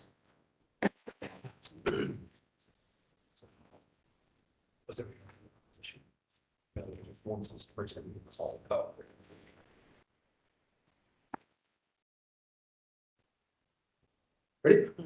Okay, 31 North High Street is located at the northeast corner of North High Street and Walhalla Avenue. Site is on C4 commercial and is located within the Clintonville Area Commission. The 1.26 acre site is developed with an 11,020 square foot daycare in what was previously a funeral home that fronts North High Street, and a second daycare in a newly constructed 3,895 square foot building that fronts East California Avenue. There is a shared driveway that has access from both North High Street and East California Avenue. The applicant is proposing to split the lot so that each daycare is on its own parcel, and is requesting variances to reduce the aisle width for two-way travel from 20 feet to 9 feet, and reduce the maneuvering area for parking spaces from 20 feet to 10 feet. And those are for the parking spaces that front the drive aisle there. Planning generally supports the proposal, but encourages site plan adjustments with maintain and enhance the interior parking lot landscaping. The Clintonville neighborhood plan states that landscaping plays an important role in creating a high-quality environment. Includes recommendations on the provision of landscaping within the parking lot. Division of Traffic Management has no comments, and the Clintonville Area Commission recommends approval. City staff can recommend conditional approval as the variances for reduced aisle width and maneuvering are technical due to the proposed lot split. The condition we are requesting is that the applicant will enter into and maintain a cross-access easement for new and existing parcels. Madam Chair. Okay. Can you state your name, whether you get sworn? Good evening. My name is Jack Reynolds. I'm an attorney with Smith and Hale, 37 West Broad Street, Columbus, Ohio, and I have been sworn. Okay, please continue with your testimony. Yes, This is a condition when you walk into a bank and say, I'd like to refinance one of my buildings. And the bank says, we do not allow for lending for a parcel that has two buildings on it. So we were forced to get creative and come up with some two parcel alignment for these two buildings. And so what we were able to do is to provide the parking necessary for each building, so we're not asking for a parking variance. And again, the lot lines are internal to the site. And so, again, we wanted to minimize any requests that we were bringing to you this afternoon. And again, we seek your approval. The only comment I would make is that in the state of Ohio, you can't grant yourself an easement. Since both properties are owned by the same entity, we can't abide with the condition that's been put forward by staff. Now, if we were to sell it to another entity, then we would have to provide the easement in order to provide the access over and across both of the parcels. But, you know, in the state of Ohio, it's basically a nullity because you control both parcels. Okay. Is anybody here to speak about this application? Do we have any questions? Well, I just have a technical question now. You have two different parcels. The agreement that we're proposing would be on the parcel, not the owner. You grant it to the entity that's buying it, and then it runs with the property. But it's somebody, you're granting it to somebody else. Got you. I Yes. understand. Yes. Okay. And if you were to sell it to somebody else and then buy it back, then the easement collapses and goes away. Got it. Call question. Questions have been called, please call the roll. Mr. Moore? Yes. Mr. Jones? Yes. Mr. Maleka? Yes. Mr. Weatherly? Yes. Chair Palmgren? Yes, variance is granted. Thank you. 3111 East Main Street. And Jamie, I like that distinction, enter into and maintain. I like that. I never heard the maintain part. Great.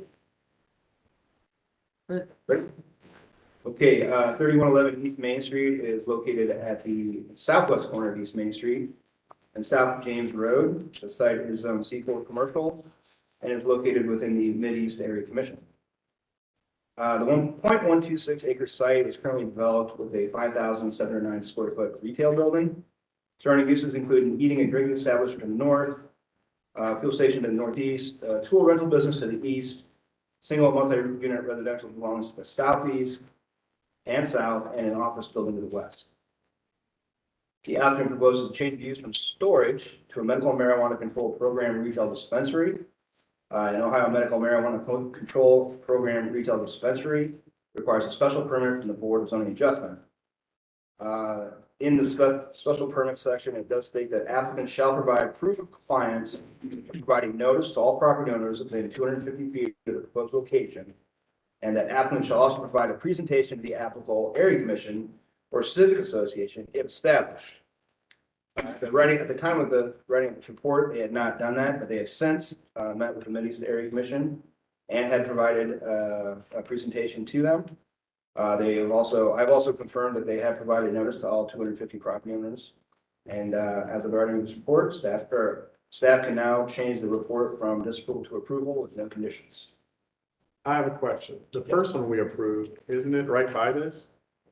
Oh, like 4 years ago, 5 years ago?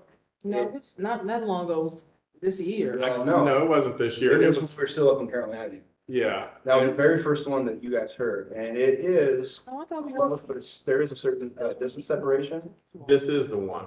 That is the one on Eastmore. This one is? No, the first The one. first First one was Eastmore. That was 4 years ago? That was in, well, at least, because it was Carroll Avenue. Oh, wow. So is there no proximity? Oh, there is, and they're outside of it, because when they get approved for their site, it has to come through our office to make sure the zoning designation is correct, and they're outside of the, whatever, is it 500 feet, you people know? Correct. 500 feet separation from other Ohio medical marijuana. Because it's close. I remember. 501 feet. Ohio Medical Marijuana Control Program retail dispensaries. We've been voting on these things a lot. We voted no on a parking variance for one last. Yeah, I remember. We had to vote for the Yeah. permit. Because we're not allowed to do anything but vote for it. Okay, state your name and whether or not you've been sworn in. Sure, Jillian Snook, yes, I was sworn in. John Hamlin, I have been sworn in. Okay, you want to add to this application, anything relevant you need to know? Just to answer your question, it is 3/10 of a mile away, but the state law states it has to be 500 feet or more. We have satisfied both requirements of notifying everyone within 250 feet. And we also presented to the Mid-East Area Commission. Call the question. Is there anybody here that wants to speak about this application? Oh, sorry. Question's been called, please call the roll. Mr. Jones, hang on a second. Oh, I'm sorry, what? On the site plan that's shown in the application, there's no parking plan that was shown. I think the traffic management requested a parking plan for the site. I don't think it's a major issue to move forward, obviously, to change anything now. I just want to make you guys aware that the parking will be subject to the final site plan when it actually comes. Yes, of course. So just wanted to add that in. And that's important because that's what's that put a nix on the last one that we approved. Yeah. So be mindful. Yes, we will. Thank you. Question's been called, please call the roll. Mr. Jones? Yes. Mr. Malaka? Yes. Mr. Wadley? Yes. Mr. Moore? Yes. Chair Paul Bailey? Yes, variance is granted. Thank you. Thank you. Oh, special permit, yeah, you're right. 5499 Walnut View Boulevard. Yep, you're up. Harris. 5499 Walnut View Boulevard is located on the northwest side of Walnut View Boulevard, approximately 60 feet northeast of Cottage Street. It is zoned to R1 Residential District and is located in Northland Community Council. The 0.39 acre site was previously developed with a single unit dwelling, which was destroyed by a fire in October 2021. Surrounding uses are primarily single unit residential. The applicant proposes to construct a single unit dwelling and detached garage and is requesting variances to reduce the required rear yard from 25% to 0% and to increase the allowable height of a detached garage from 15 feet to 26.1 feet. The Northland plan does not provide recommendations for required rear yard or garage height for the London district.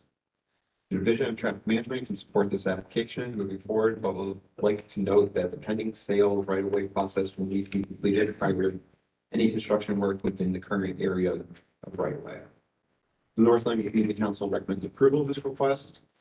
Staff can recommend approval of the application as presented because the new home will be constructed in a similar location as the home that was lost in 2021. And then that the detached garage will be similar in character and design to the proposed home. There are requesting conditions that the applicant will combine the lots and that no construction work is allowed in the area of the current right-of-way until the pending right-of-way sale process is completed. Show me where the two lots are on the, So right about where the driveway was, there was a 10-foot wide right-of-way walkway that provided access down to Walnut Creek that split the two lots. They are in the process of trading 10 feet, which you can see that's a strip on the far northeast side. That is the right-of-way being relocated to that side. okay. So then the lots will be combined. Okay, gotcha. They did indicate on the site plan. Okay. They will buy. Almost common sense. Gotcha. Okay, sir, state your name, whether you've been sworn in. I'm Stephen A. Fountain, architect, and I have been sworn in. Okay. It's quite a house you've designed there, sir. Well, thank you. Looks nice. Okay. The owner is in love with it. So was He's getting the, really anxious to get it built. was the house at zero, rear yard before? Excuse me? Was the house set at 0% Yes. rear yard it's before? built on the property line. Okay. Yes. Okay. And there's other garages in the neighborhood that are taller than 15 feet? I'm sorry. There's other garages in the neighborhood taller than 15 feet? Well, there are no other two-story garages in the neighborhood that I've noticed. Most of them are not even attached. Most of them are part of the house. Okay. The reason we needed to go to 2 stories is we needed some extra storage space because the owner does have other properties that he has to maintain, so he buys materials ahead of time and he needs a place to store them. And he will need a place to store some materials while his house is being built. Okay. Anybody here to speak about this application? Please come forward.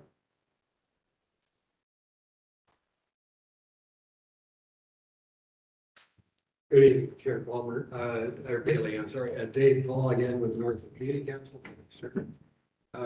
We met with the applicant in June and then again in September to consider these 2 separate variances. Our committee did support the zero rear yard based on the fact that there is no rear yard to create there. It is kind of a unique lot in that sense. And again, they're building essentially within the same footprint of the house that was destroyed. On the garage, with the understanding with the applicant that he cannot occupy the second floor of the garage, and I think that is understood.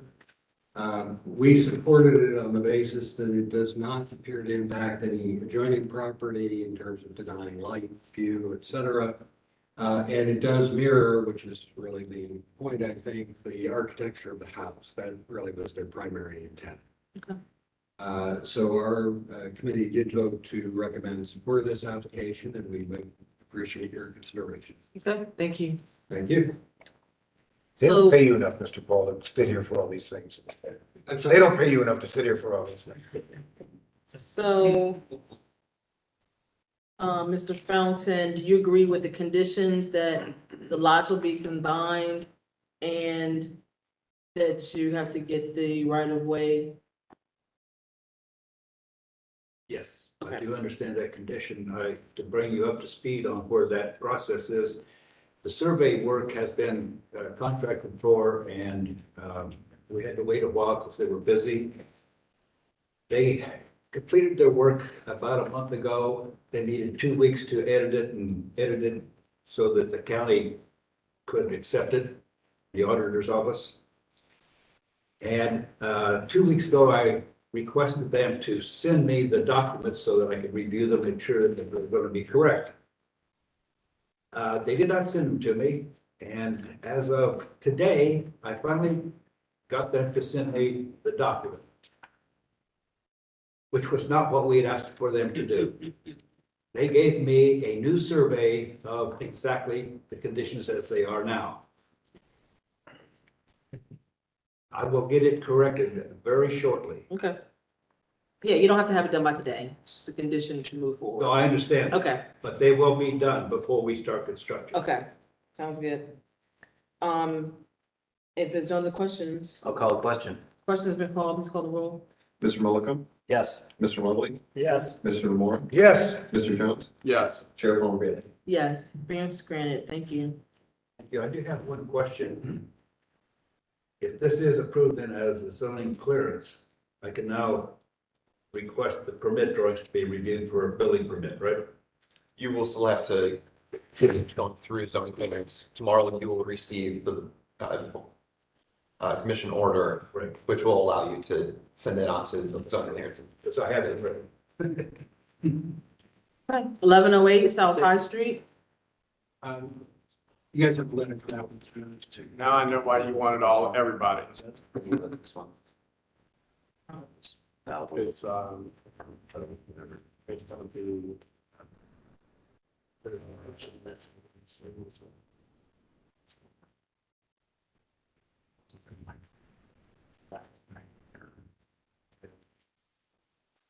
Madam Chair, I'm need a couple minutes to go get my cord. Oh, okay. It's. So we're gonna take a 5-minute break.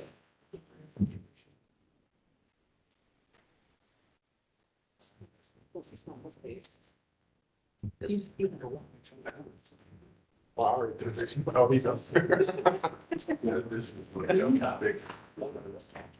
also about this project. But it's, you know, we're the great.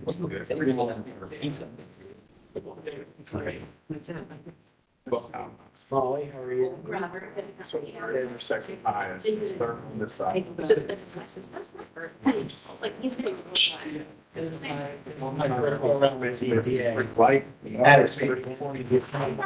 a big distance in traffic. I think that looks. So that whole other stuff of others. It's like so third. I'm doing it's like they don't even know. I drove by. It is. Building. Yeah, exactly. What's it going on? The general counsel. That's my preference. Yeah.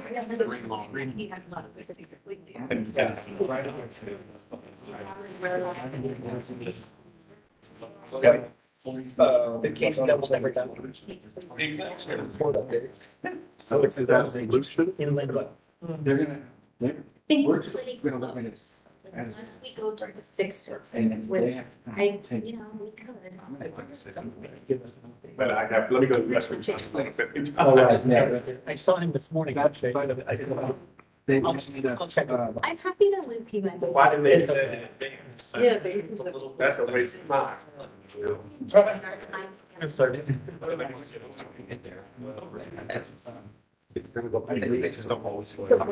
I see.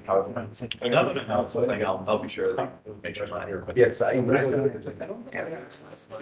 like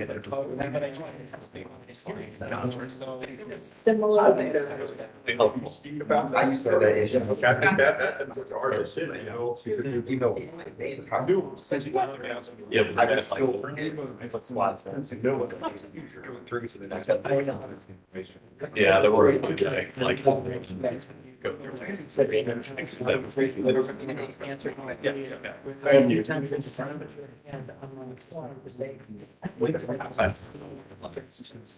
Yeah, yes. I didn't look at the original. Yeah. Very. Posted it. I started with the two. Hard things are. After. Does disrupt After your the, flow. I mean, they're listed up here, but it's control all those. Yeah. Yeah, so I think. Exactly the numbers that. And they should have their ear. Yeah. No, okay. Oh, for sure, for sure. That was outside.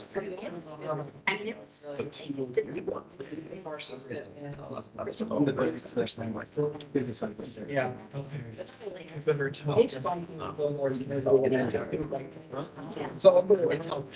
Yes, that happens.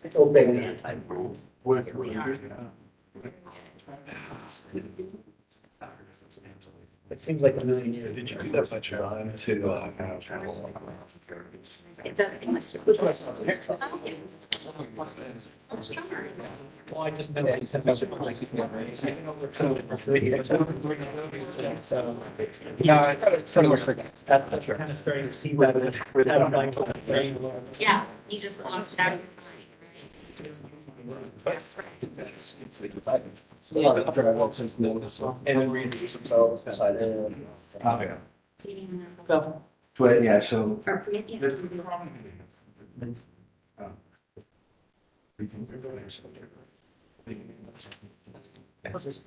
Thumb drive?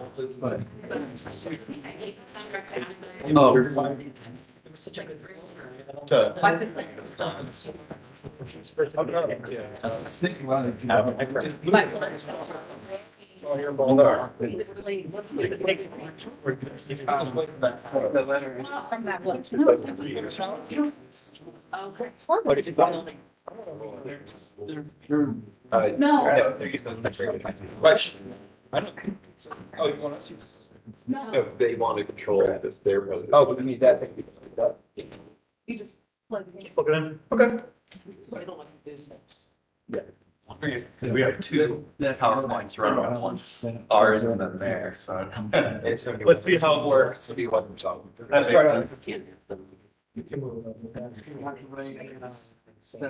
Last one, and then the way to say that up with the that's gonna change it.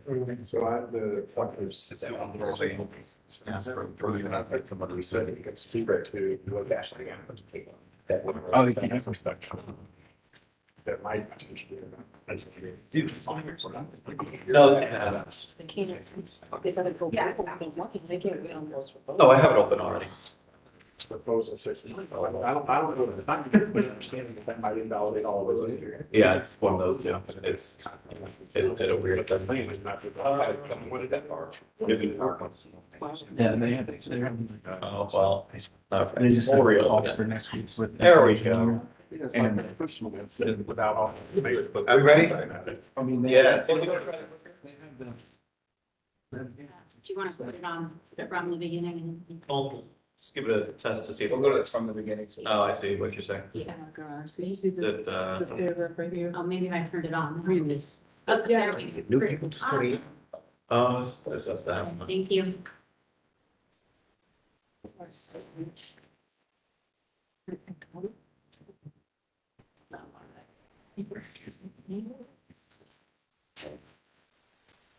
Okay, we're back. You're back. BZA 22-03 of 11 Way South High Street is located on the southeast corner of Thurman Avenue and South High Street. It is zone C4 commercial and is part of the Columbus Southside Area Commission. The 0.31 acre site is developed with a vacant fast food restaurant and associated parking. Surrounding uses include a dentist office to the north, an apartment complex to the south, a gas station, and fast food restaurant to the west, in a single and multi-unit dwellings to the east. The applicant proposes to raise the existing building and construct a drive-through oil change facility. Variances are requested to allow parking and circulation area to be located between the principal structure and the right-of-way, to increase the maximum building setback, to reduce the minimum lot coverage, and to not provide a stone wall as parking screening. Planning does not support this proposal. The site design is inconsistent with Columbus citywide planning policies, design guidelines recommending buildings be parallel to and face the street. With buildings in urban areas generally encouraged to have a 0-foot setback, these guidelines are reinforced by the urban commercial overlay standards in effect here, and from which variances are requested because of the proposal's inconsistency with the urban character recommended for this area. Staff are not in support. The Division of Traffic Management states that a right-of-way dedication of 50 feet from the center line of South High Street and 40 feet from the center line of Thurman Avenue will be required per CC 4309.17. Staff recommends disapproval of the requested variance as the design is inconsistent with C2P2 design guidelines, which require buildings in urban areas generally encouraged to have 0-foot setback with no maneuvering between the building and the right of way. And the Southside Area Commission voted to approve this. Okay, can you state your name, whether you were sworn in? Yes, ma'am. My name is Molly Quinn. I'm the attorney for the applicant. I was not sworn. Okay, thank you. My name is Alexis Panel, and I am an agent for the applicant as well. Were you sworn in? No. Okay, so you both can raise your right hand. Do you promise that the testimony you give tonight with the truth, nothing but the truth? Please say I do. Okay. I think we put together a brief PowerPoint presentation to address some of this. Thank you to staff. We'll try to keep it brief. There are a lot of variances here, and we'd like to address the C2P2 guidelines. As noted by staff, this is the present site. It is a vacant, abandoned Long John Silver's. Has been vacant for the better part of 7 years. It's not real well maintained. It's kind of an eyesore. And that's what we heard from the neighborhood when we spoke with them. These are recent photographs that were taken by Alexis a couple of weeks ago regarding the property. And again, you'll note that right now the property, let's see if I can do the pointer. No, I can't. That, the property that is located to the south, that apartment complex, is off of that maximum setback line. It is back from the property. And then thank you, and then the existing structure protrudes in front of it. That's going to become relevant later to our discussion. Yeah, we are representing Driven Brands here tonight. This is a drive-through oil change facility. One of the questions that came up from the neighborhood is other automotive work going to be conducted here? And the answer is no. It is just for oil changes. Wanted to go ahead and give you a little bit about the employees who are going to be working here. We've got a total payroll of about $420,000. You probably should get on. Okay, great, thank you. Again, very quickly, in terms of the community discussions, we did receive approval from both the Marion Village Civic Association, unanimous approval by the zoning committee of the Columbus Southside Area Commission, and the Southside Area Commission did vote 9-5 to approve it. We were previously told that traffic was supportive. We understand that the right-of-way dedication is new with the CIP project. Just wanted to show how the traffic will circulate. That's a rather crude drawing on the site plan, but there is one ingress and egress, and cars will circulate through the South Pearl entrance and then circulate out the front of the building. And again, we are seeking to vary that obligation regarding vehicles circulating between the right-of-way and the newly proposed structure with the layout of the building. Go back to that drawing. Sure. The person would go around the building, right? The way you see that circulating is the only way that the cars will be able to circulate. They will not circulate between the Thurman right-of-way. It'll just circulate between the Pearl right-of-way and the High Street right-of-way is what's proposed. And again, that should allow additional room for the tape that is requested presently. That should allow us to set aside enough for that, and should allow kind of one form of circulation. So it's one way in now. Yes, ma'am. Okay. And you're saying that where we see those arrows is gonna be enough for that right-of-way dedication? You know, we're committed to working with the city to ensure that they're satisfied with the right-of-way dedication, yes. Just preliminary discussions, we have a meeting scheduled in November with them, yes. Because where is the right-of-way supposed to take, where is it supposed to cut on here? I'll ask traffic to speak to that. We're not entirely sure. We've just been told that, you know, the project is preliminary in nature with initial design, bidding out and exploring. Yeah, sure. There's actually two concerns with the right of way. The first one is the right of way dedications are required for the redevelopment. So that's where the 40 feet off the center line of Thurman, 50 feet off the center line of High Street would need to be dedicated for the redevelopment for the project, for the parcel. The second issue, which is the larger right of way for the intersection, is for future CIP project, which is the one that would redesign the intersection of High Street and Thurman as part of a safety project to improve traffic operation and flow through that intersection. So anybody that's driven through there realizes that's necessary. So the dedications of right of way weren't shown on the site plan, and that was kind of our first concern, was to make sure that's accounted for with the variances. And then the future CIP project that would require right of way, we just wanted to make sure that nothing changed because of that with what was requested in the variances as well. So again, we just learned about the CIP project this But evening. the first issue, the right-of-way, those are on the plan?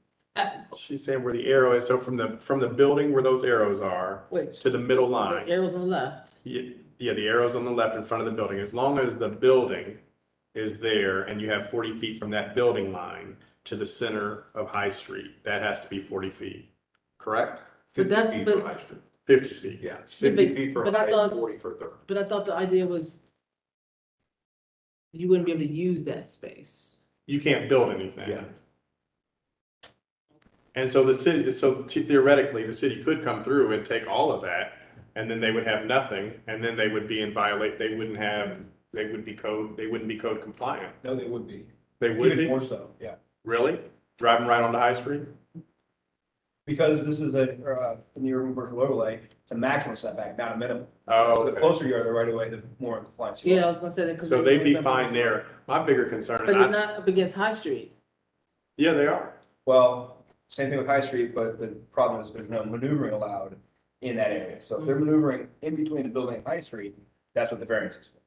I think the bigger issue, and I don't want to like preempt you, the bigger issue in my opinion is if they're trying to straighten out literally and figuratively High and Thurman and all of that, that makes this whole thing moot. Well, that respectfully, that property has been sitting vacant for 7 years. We're not sure where in process the CIP is. Again, we'll work with traffic, we understand that. But the applicant, would like to operate their business in what is a vacant location, in between then and whenever this anticipated project occurs, this take occurs, we can't operate property based on, I appreciate that. And again, what we do here is look to the future. We won't make our decisions necessarily if this thing is 10 years down the road, but we look at the decisions we make impact the parcels. So we want to make sure that we're making the right decision from now on. So thank you for that. Understood, thank you. So again, it's for the right-of-way circulation to allow cars to circulate between the right-of-way and the street. The setback variances, this is an important one. Again, it is a maximum setback here because of where the property is located, and we're seeking to vary those setbacks. And again, the front setback is varied by 36 feet from the 10 feet, as well as the side yard setbacks. And again, these are integral to how the property will operate. It is a drive-through oil change facility. We need the ability to circulate those cars out of the proposed facility. And that's why we pushed that setback back further within the building envelope in order to allow for it. And, we'd like to work with staff. This is just an integral part of how this business would function in the area. One of the things that we like to talk about with respect to the C2, P2 standards, these are the elevations for the building. You'll see on the left-hand bottom corner, that is the front of the building that will face High Street. It is full natural material stucco, glass doors, a metal roof that we believe is harmonious with the character of the neighborhood, and certainly an improvement on what is there. And then you'll see to the north, we have, again, that variation in the roof line elevation. We think that meets C2, P2. It's one of the design criteria that's called out with that. So that's a rendering of the mock-up of the facility. The other variance we're requesting is regarding the percentage of coverage for the building frontage. Code requires 60% total coverage for the frontage. We're at right about 53.23%. We're just slightly under, again, just to allow the business to operate here. We believe it's a pretty minimal variance and would ask for your consideration regarding that. And finally, regarding the fencing requirements, go ahead and skip to my next slide. Columbus City Code 3372.607 requires a 4-foot solid masonry stone wall. We are actually proposing a 5-foot tall vinyl fence. We think it looks a little bit nicer. We think it looks a little bit more consistent with the area. We'd like the fencing to match the fencing that we'll do for our dumpster and the screening that we're going to have for our dumpster back there. So we feel it's an upgrade, to be honest. We're looking to do something a little bit nicer that does a little bit more privacy, a little higher. What's the style? Let me see the style of the fence. Vinyl doesn't seem to be a step up from stone. And what does everybody else have? So right now, there is kind of an existing wood-ish-esque fence that sort of fades in. No, other properties, not Okay. that. We know this property is dilapidated. Yeah. We're talking about other neighboring properties. I'm candidly, I can't think of any other fencing in the area. I can't either. That's why I asked the question, Yeah, because I'm like, yeah, I didn't know if there was a. So some of them have wrought iron, stone. I've never seen anybody with a vinyl fence going down High Street. Yeah, I pull into that McDonald's all the time. There's no fence. So can I see what you're proposing? There's no fence across the street at the Starbucks. Oh, hold on. No. Try it now. I can't think of any fencing. So this is not a great rendering. I will say we are open to whatever the commission, would require. So what is it that what are you trying to satisfy with the fence? The fencing right now would require a solid masonry or stone fence per the code as we read it. We'd like to do a taller fence to. And I'm saying, why do you want the taller fence? I just kind of greater screening, greater privacy, sort of containing the area more. A masonry stone fence, just from a maintenance perspective for a developer is difficult. And I think we'd like it to fit with the character of the building. You saw the elevations of the building. I'm not a designer. I don't know that stone really is all that cohesive with it. We'd like it to match what's gonna be around the dumpster and what's gonna screen the other areas, so, It's reminding me of the fire station that's on Is it Parsons. metal or stone? Yeah. So Yeah. it's not saying it has to be stone. It's Yeah, I guess I'm just kind of disagreeing with your characterization that this is better looking. She's talking about in comparison to what it is today, I'm so. But I'm talking about just for the frontage of High Street, like Yeah. trying to maintain a nice view there, like to put this fence just seems that's. well, it's not along, I'm sorry, excuse me, it's not along the frontage of High Street, it's along the south side of the property. It's gonna abut that residential Between to you and south. the Yes, bill, ma'am. Yes, okay. ma'am. Yes, Oh, yes, okay, so yes, that's different. Yeah, Yeah. yes, it is. So you're talking about screening from your place to back to the neighbors? To the Yes, ma'am, apartments. yes. Oh, okay, so that totally Yes, makes sense. Yes. You're talking about the yes, apartments. Yes, ma'am. I'm sorry, I didn't realize that. was Okay. clear. Yeah, Yes, 'cause I'm like, you've been. yes, it's vinyl between the apartments. Okay, That's what. No, you we're not gonna can, put on. but not my fault. Well, we're actually, some of the, treated, heavy-duty maintenance, high-quality vinyl is gonna wear a lot better, certainly than wood and likely than stone. Again, it's supposed to be consistent with the look of the building. We're okay as long as it's not High Street. We're not putting it on High Street. Yeah. Thank you. But I am kind of surprised that you wouldn't have come in here knowing what other neighboring properties have. Well, as I said, I'm not aware of any other fencing located in the area. So nobody else is complying with this section? I mean, not that that was a rhetorical question. Yeah, that's interesting. I mean, it's new construction. So that's the big difference. So a lot of us on High Street is. That McDonald's was redone, Long time. but it was redone. I want to clarify something now. They're asking for a variance to not screen for Right. parking. No, I don't they- agree with that. That's what They're asking for a fence, the screening, right? No, this is No. around the You said entire the south. perimeter. Can you point to us where the fence is gonna be? Okay. Their variance request. If you look at right there along the south side, But is where the this, fence would be, and by south, but it's required. where we might show it better on those pictures. Yeah, let's So- do it from here. Yeah, if, It's like that building. yeah, right there, Between you and the apartment building, yes, but your But not request, around the back. but not around the back, yeah. Why That's where not the cars around- are gonna be. Why, no, it's the cars are coming up the side, I thought. No, They're on basically on four sides. they're coming on Pearl, which is the back. So The side is Thurman. when it talks about screening parking, is the maneuvering area considered part of the parking? Parking is required to have maneuvering. But they wouldn't be able to, the only place they But the could be. maneuvering in front of the building, That's not parking. But you're not allowed to have parking or maneuvering. Why don't you bring up the elevation from Between the building. on the north elevation? I just think this is a very suburban solution for an urban area, and it's fighting its context pretty hard. So the top right is north. Yes. So what? No, I'm sorry, excuse me, the top right is north, yes. And so you have no fencing along, because you're asking for a variance to not provide stone wall around the entire perimeter, not just the south side.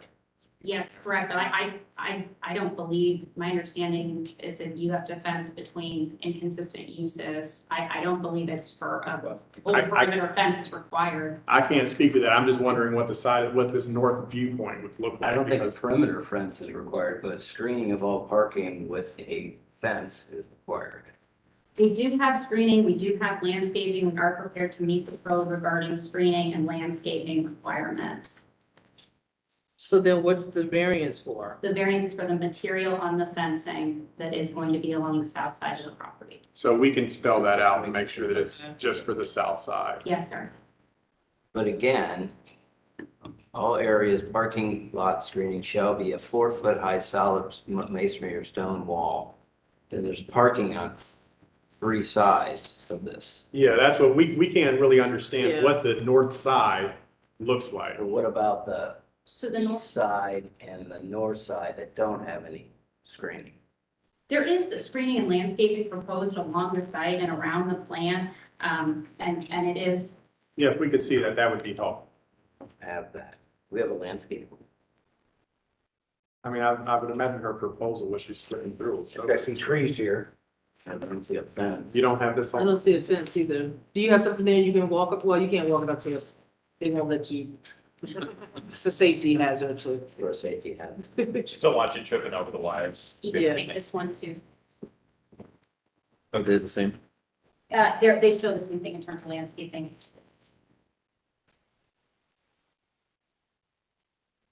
So it's full of street is, this is home. This is purple. So this is the back. This can't be full of lands trees. That's when you screen. Well, no, because you're High Street. That's not here, that's a property.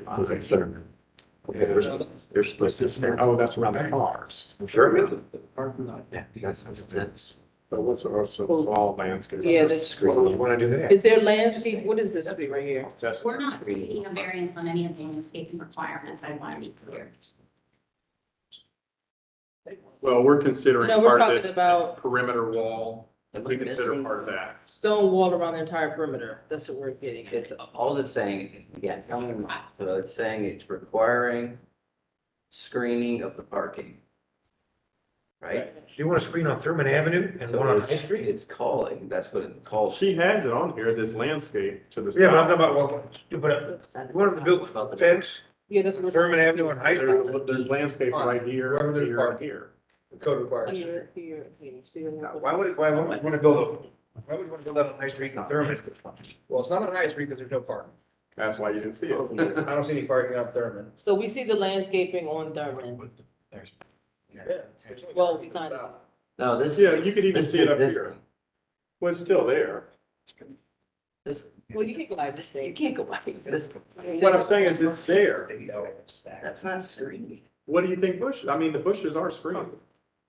Aren't those bushes along Thurman? Yeah, yes, and again, That's not I mean, considered screening. we're happy to discuss additional landscaping if this commission would like us to commit to that. We are not seeking to vary any of the landscaping requirements under the code, and I do not believe perimeter fencing is required.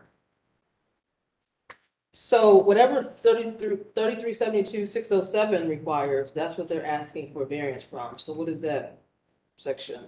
Parking lot screening. That's it. Right, which is the parking lot.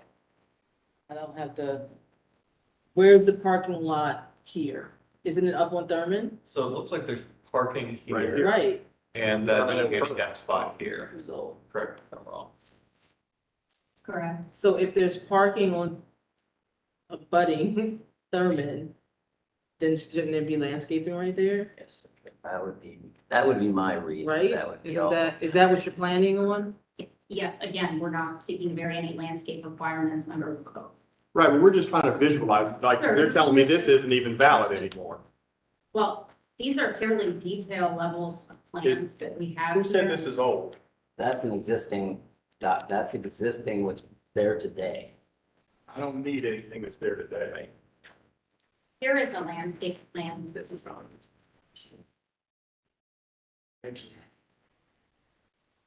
So let's get back to this. Because you're asking for variance from the parking lot screening shall consist of a 4-foot-high solid masonry or stone wall. I'm starting. And you're saying, but you're not providing parking lot screening. You're only providing one side. So I guess that's what we're getting at, is the parking lot screening, you have not shown that you're going to screen the entire parking area. Again, look at this. These are. Landscape. Yeah, but y'all, you missed what I just said about the parking. The parking lot screening shall consist of a 4-foot-high solid masonry or stone wall. And they're not doing that. Right. And my question is, why? Well, I don't. Because your fence is only doing one side. That's correct, Yeah. correct, and we wouldn't fence around South Borough back there. Just again, because we've got the ingress and egress kind of coming in there. And I, just for layout purposes, that's. Well, why would you fence on Thurman? Again, just aesthetics, the look of it. There's also certainly if there's a proposed take for that realignment. It's an aesthetic improvement. And Pearl Alley, I mean, even when we look down to their point, when we looked at the McDonald's that was new, we considered the people that live on Pearl Alley and what they look at. And it makes a difference. So what the people look at, like we were talking about High Street, the aesthetic, similar along Thurman and Pearl. So if you can't get your cake and eat it too and say, we don't want to spend the money because of what might happen, yet we still want to develop today. It is the request we would need to erect the fence along Thurman and Pearl. The question was, why are you seeking relief from it? Right. I think it's just an aesthetic issue. We'd like to be able to see the building when you come around the corner. But you're proposing a fence. We're not proposing a fence on Thurman or on Pearl. It's only along the south side of the property. So, okay, so let's get back, because originally when we first brought this up, you said our only ask for this is that it not be stone. But now we're getting to, you're asking for an exception from it on Thurman, and you're asking for an exception for it to be stone on Pearl. Yes, I was not aware that we were required, my understanding was that it was just the materials that are varied, but if the code speaks about screening parking, then we will need the variance for not having a fence on all of those sides. Yeah, it speaks to the perimeter, not just parking. Yes, it's entire, so yeah. Yeah, so. Okay, go ahead with your rest of your presentation. Again, just want to briefly address the C2P2 design guidelines, understanding that they're important and that they're a sticking point regarding support for the project. One of the first ones is the building shall be parallel to and facing the street. The front exit from the building is right along High Street. You drive out of the building that way. There is a crosswalk on that plan that allows access to a public street from our site. Level of detail and finish should be provided for all sides of the building, including service areas. The building will be completed with stucco. As I said, the roof is metal, and we believe the colors are generally harmonious throughout the area. Dumpster in the back of the property does have fencing and screening, and we do have some additional landscaping proposed that is indicated on the plan that you have seen. Again, to speak to the high quality and durability of the materials, we believe the building is proposed with high quality design materials and the roof is metal. And then the request that buildings should be articulated by dividing facades into modules or bays, use of piers and columns, recessed and projecting bays, varying roof lines, and building setback above cornice lines as appropriate. Again, we feel we meet the spirit of the C2P2 design guidelines. We do have separate modules and bays for the cars to exit, and there is variation in the roof line as indicated. So the applicant is doing its best to meet C2P2 for the area. We would respectfully disagree that this business is not harmonious with the character of the area. There is a BP gas station located directly across High Street. There are other drive-through fast food restaurants that are located in the area that do have variation in the setback and do exceed that maximum setback, including Jimmy John's and Starbucks. Awnings associated with framing systems are to be compatible with building design. This framing is metal. We believe it's consistent with design standards. And then for multi-story buildings, ground floor uses should address and contribute to the street. This can be accomplished through design elements such as doors, entries, windows, and landscaping. There are all glass windows on the bays. And then just very briefly, I won't continue to belabor the point, but some of the urban commercial code overlay design standards that were addressed here. Again, this is what we're seeking to vary. We need a variance on the building frontage coverage. It is 60%. We'd just like to go to 53 to allow the business to operate. And then we've also got a slightly larger maximum setback. And again, that's just given kind of the nature of the business. So with that, that's where this applicant is regarding the project. So, Madam Chair, I would just say, the main concern I have with these variances would be landscape and screening. That's the primary issue I have at this point. I reserve the right to change that if I hear from the audience. And I would be willing to provide relief to use vinyl on the south side, but not. And I believe that there should be something on the perimeter. This is a neighborhood that, to your point, you acknowledge that it could stand to be upgraded.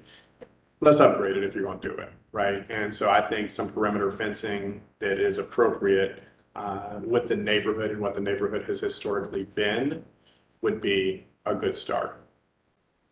And I also feel that the driveway would be better coming off Thurman and not off the alley. I mean, disrupting all the neighbors to the east of this and not using a major thoroughfare just seems to be a contradiction for something like this. And it could be easily done, and that would allow screening along that whole east side. So the neighbors would not have that issue of seeing this back. Kevin wanted to say something. Go ahead. Yeah, the access via the alley is consistent with what we would require for this particular layout because they have access to an approved alley. We would require them to use that access primarily rather than access from fronting street right away. So that's that particular piece of it we wouldn't be in disagreement about. Okay. And that's pretty standard. I think we've seen that across the board in this area and some others. Is there anybody that wants to speak on this application? Please come forward. Please, ma'am.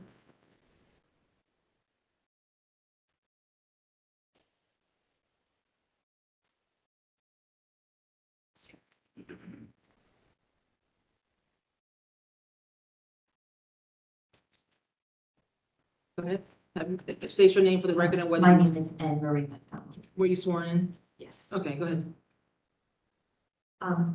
Basically, good evening, everybody. Not to repeat what has been said, but I just wanted to voice my objection to this proposal.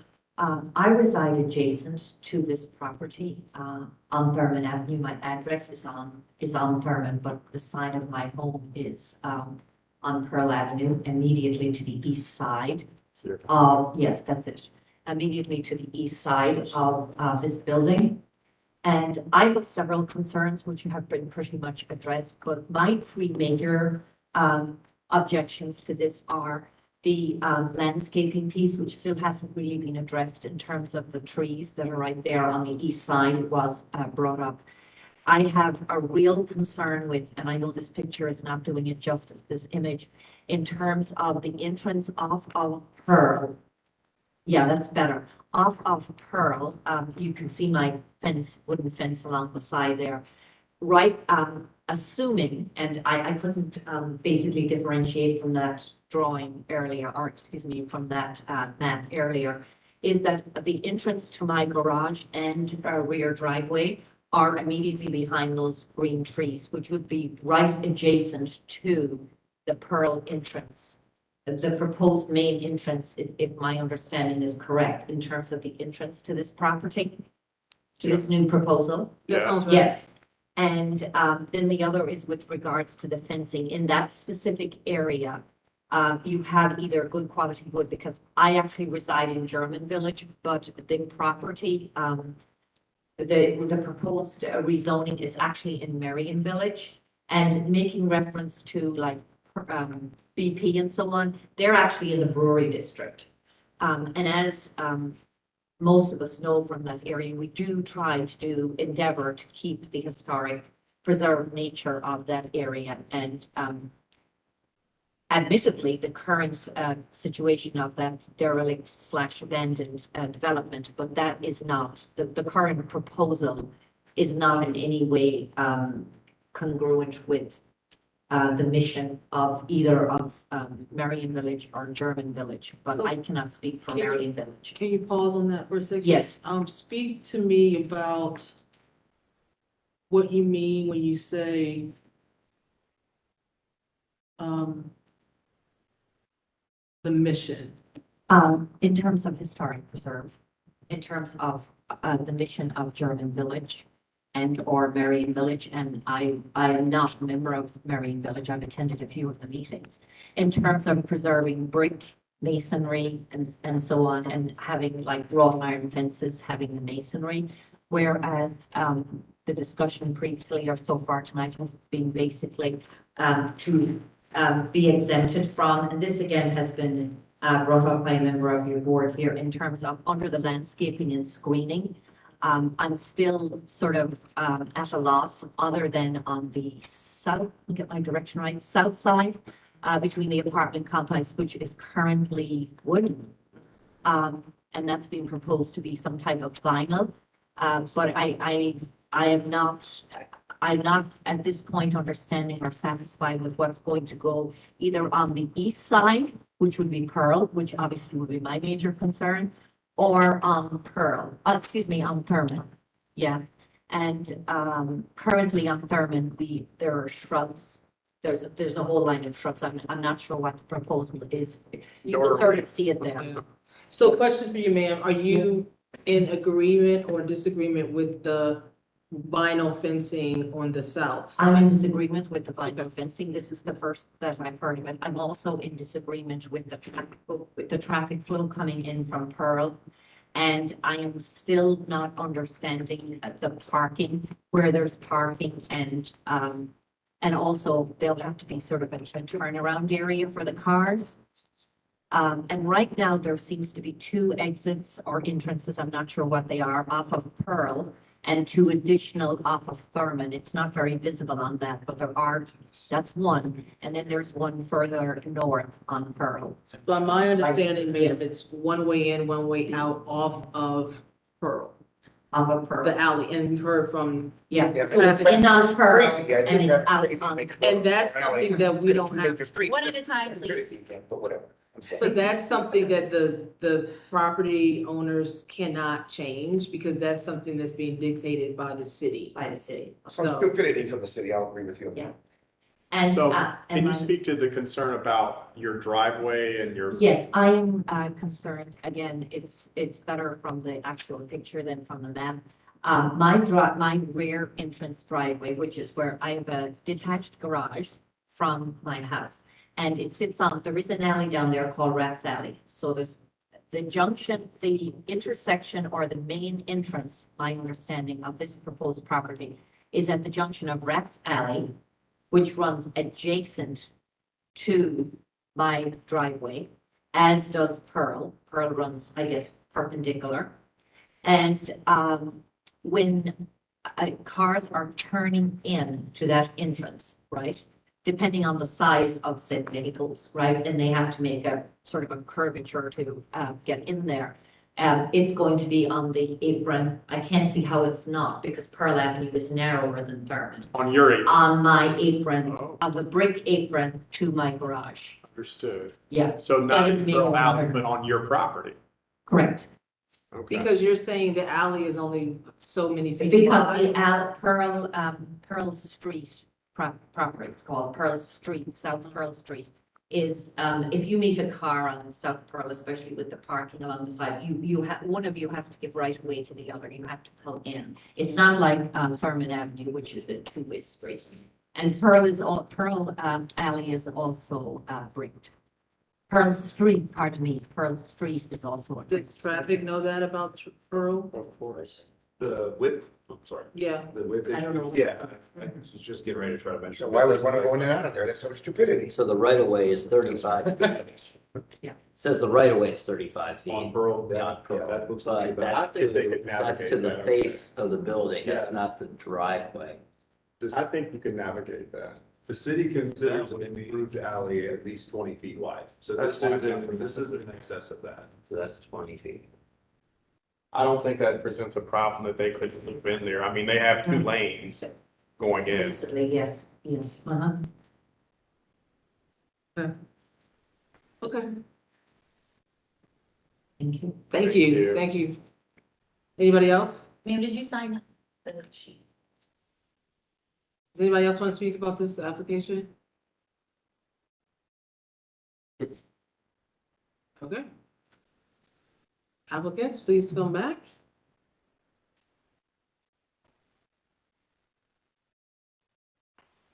I advise the applicant for the applicant. After all this, What, to do what though, Bill? Because we obviously don't agree on screening. so they can agree to it. So we can deny, we can vote that one down. That's a If separate. they want it, I'm just saying. Thank you, Mr. DeMore. If I may, I Yes. think we would certainly be prepared to work with the commission on landscaping screening and additional landscaping. We make decisions right now. So I So we understand would we're have to- prepared to commit to additional Okay, great. landscaping and screening this evening. if So we would have required to, we get would the have to balance. deny this variance. Which one of the three? 3372.607. Regarding the fencing? Yes. she could agree to fence it. Right? Yeah, but she's agreeing to work with the commission. She's confusing commission with us. She's referring to us, right? In order to get the approval, if you would require the fencing along Pearl as well as Thurman, we could commit to that this evening. Yes. Right, which Yeah. would mean we would be saying no to the variance requests. She's saying if we want fencing, however we spell it out, she will say yes Right, tonight. which would be, then they don't need this variance. You can remove it. Yes. Yes. We'd still need the material variant to allow the taller vinyl product rather than the 4-foot stone. We would still need the material that's dictated in. But the we don't variance. want to provide that variance for the perimeter. We would only provide that for the south side, the east side, We would The provide south an exception south side, to the materials for the south the side. south side. And then stone or metal would be required along Pearl and Thurman. Yeah. To some degree, Or yeah. some kind of more aesthetically pleasing option. That's what I'm saying, that we would be denying that variance for those two streets. So just so that there's no confusion about what we're allowing and what we're not. Yeah, thank you, I appreciate that. I just want to make sure I understand Yeah. to understand what the applicant can commit to. In terms of a more aesthetically pleasing alternative, would that be additional landscaping along Thurman and Pearl, or it has to be fenced? So this is what Mr. Jones was saying before, like, we don't really create the plan here. We just vote on the variance. And so you would have to say, I think the cleanest thing would just be to vote no on that requested variance, and then if you're amenable to the rest of them, we certainly appreciate that. We can maybe come back and deal with that. Exactly. In a separate application. I think that's the best, yeah. Thank you. Because then I think that the commission, area commission will have more to say on that than we would. They actually, the fencing, they were very supportive about it, understood. Thank you.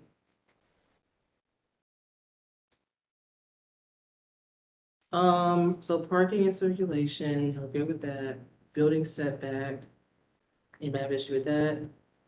Building design standards.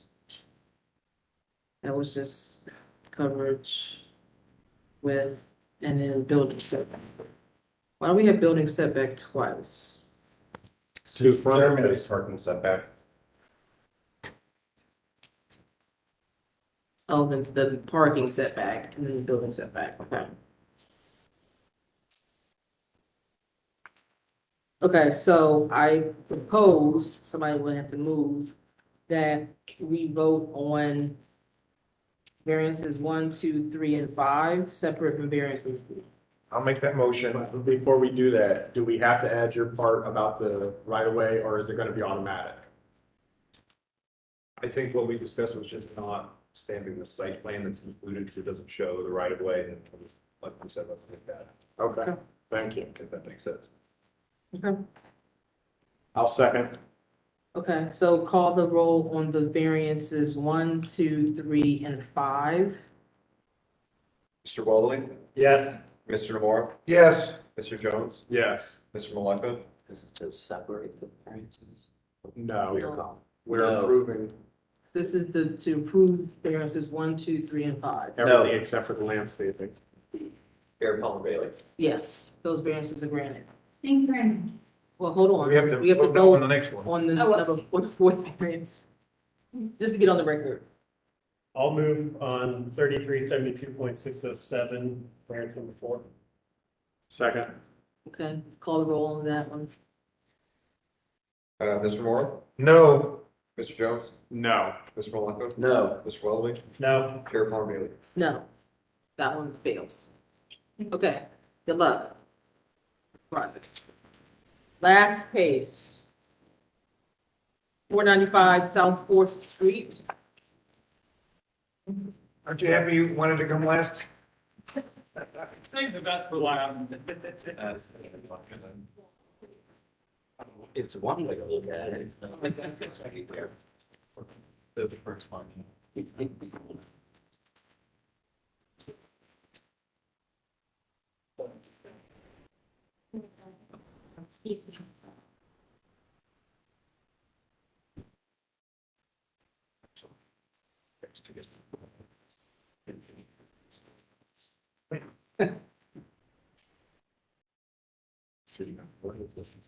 Okay, who's Jamie? Yeah.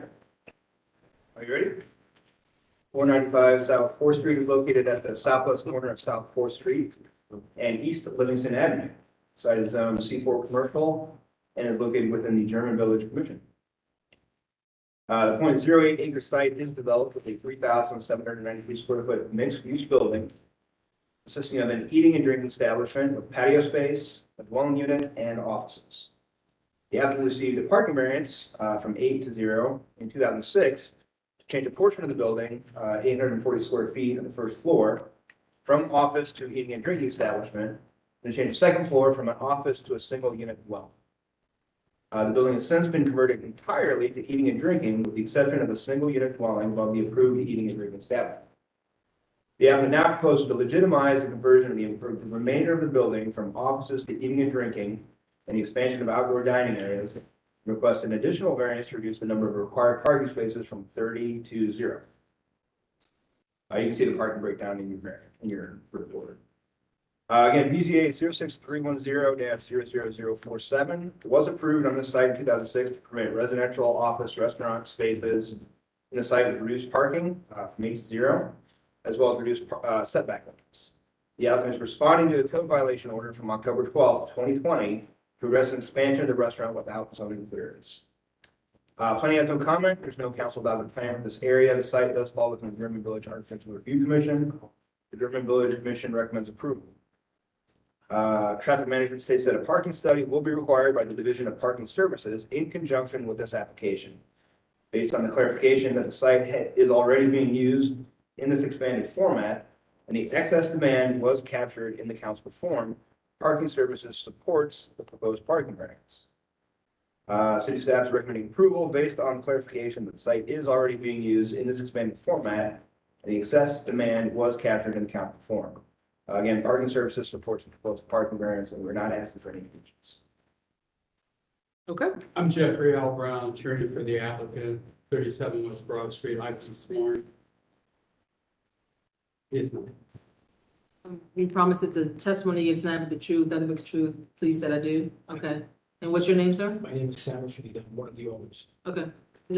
Just the audience here are all our supporters, in case you're wondering. Okay.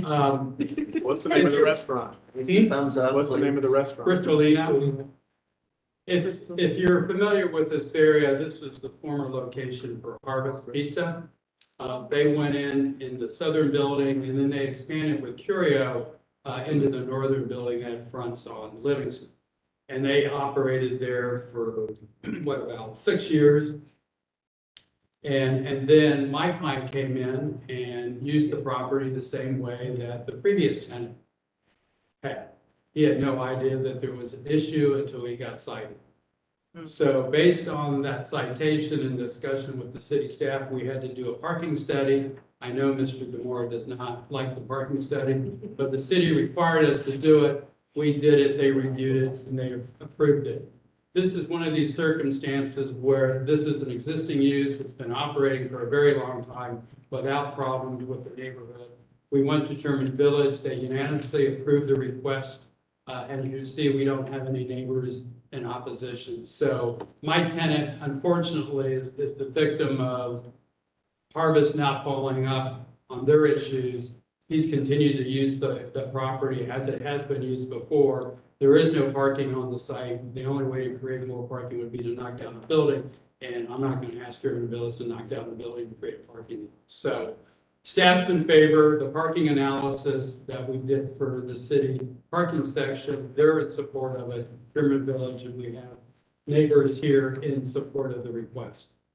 So Bill, this is actually a true parking study because it's studying what's actually happening, not what they're proposing to do. Saturday, when it was there, I mean. Don't even try. We rarely have those moments. Mr. Brown knows I'm very consistent. We rarely have a parking study of actual, Right, you know, we yeah. always are saying, well, the parking will allow for, but. No, this we is actually have. real time, Yep. real numbers, real use of the property. Okay. Do we have any questions for the applicant? I do not, Does anybody want to speak about the application? only if necessary. Only against. Yeah. No, if anybody wants to speak, you can speak. Okay, seeing no hands, are we ready to call the question? Question. Question's been called, please call the roll. Mr. Jones? Yes. Mr. Malika? Yes. Mr. Walde? Yes. Mr. Mora? See, I don't even have to vote yes, because I already voted yes, so I'll vote no. Don't leave, don't leave, don't leave. Can. Don't leave. Vote, I have Hold to on. be consistent. I have to be consistent, I voted no. Yes, variance is granted. Thank you very much. Good. Can we talk about the December meeting? Yes, Because it's currently with the 27th, which 20th. doesn't work. it's the 20th. Is it We the voted same last thing? year to do the 20th. Don't remember this. Because I wasn't here, I said I was left. I was here, I don't know. Yeah, we did. Okay, so We're gonna talk about something else? I did have one question. As far as appeals, previous administration, Yes. meaning board members, have not wanted any kind of information about appeals. They wanted the code enforcement officer to come in fresh. I don't like that. I don't like that either. I'll be sending you everything we're gonna get. I won't be reading it. but I'm Because gonna. I just want to. Why do I say things? I forgot. I thought I said that. Here, I forgot to do this one. I want to know. See, I read everything. Worthy, we need to kind of, shift the conversation. I know it's 7:30. I said, unlike Mr. Jones, I read everything before.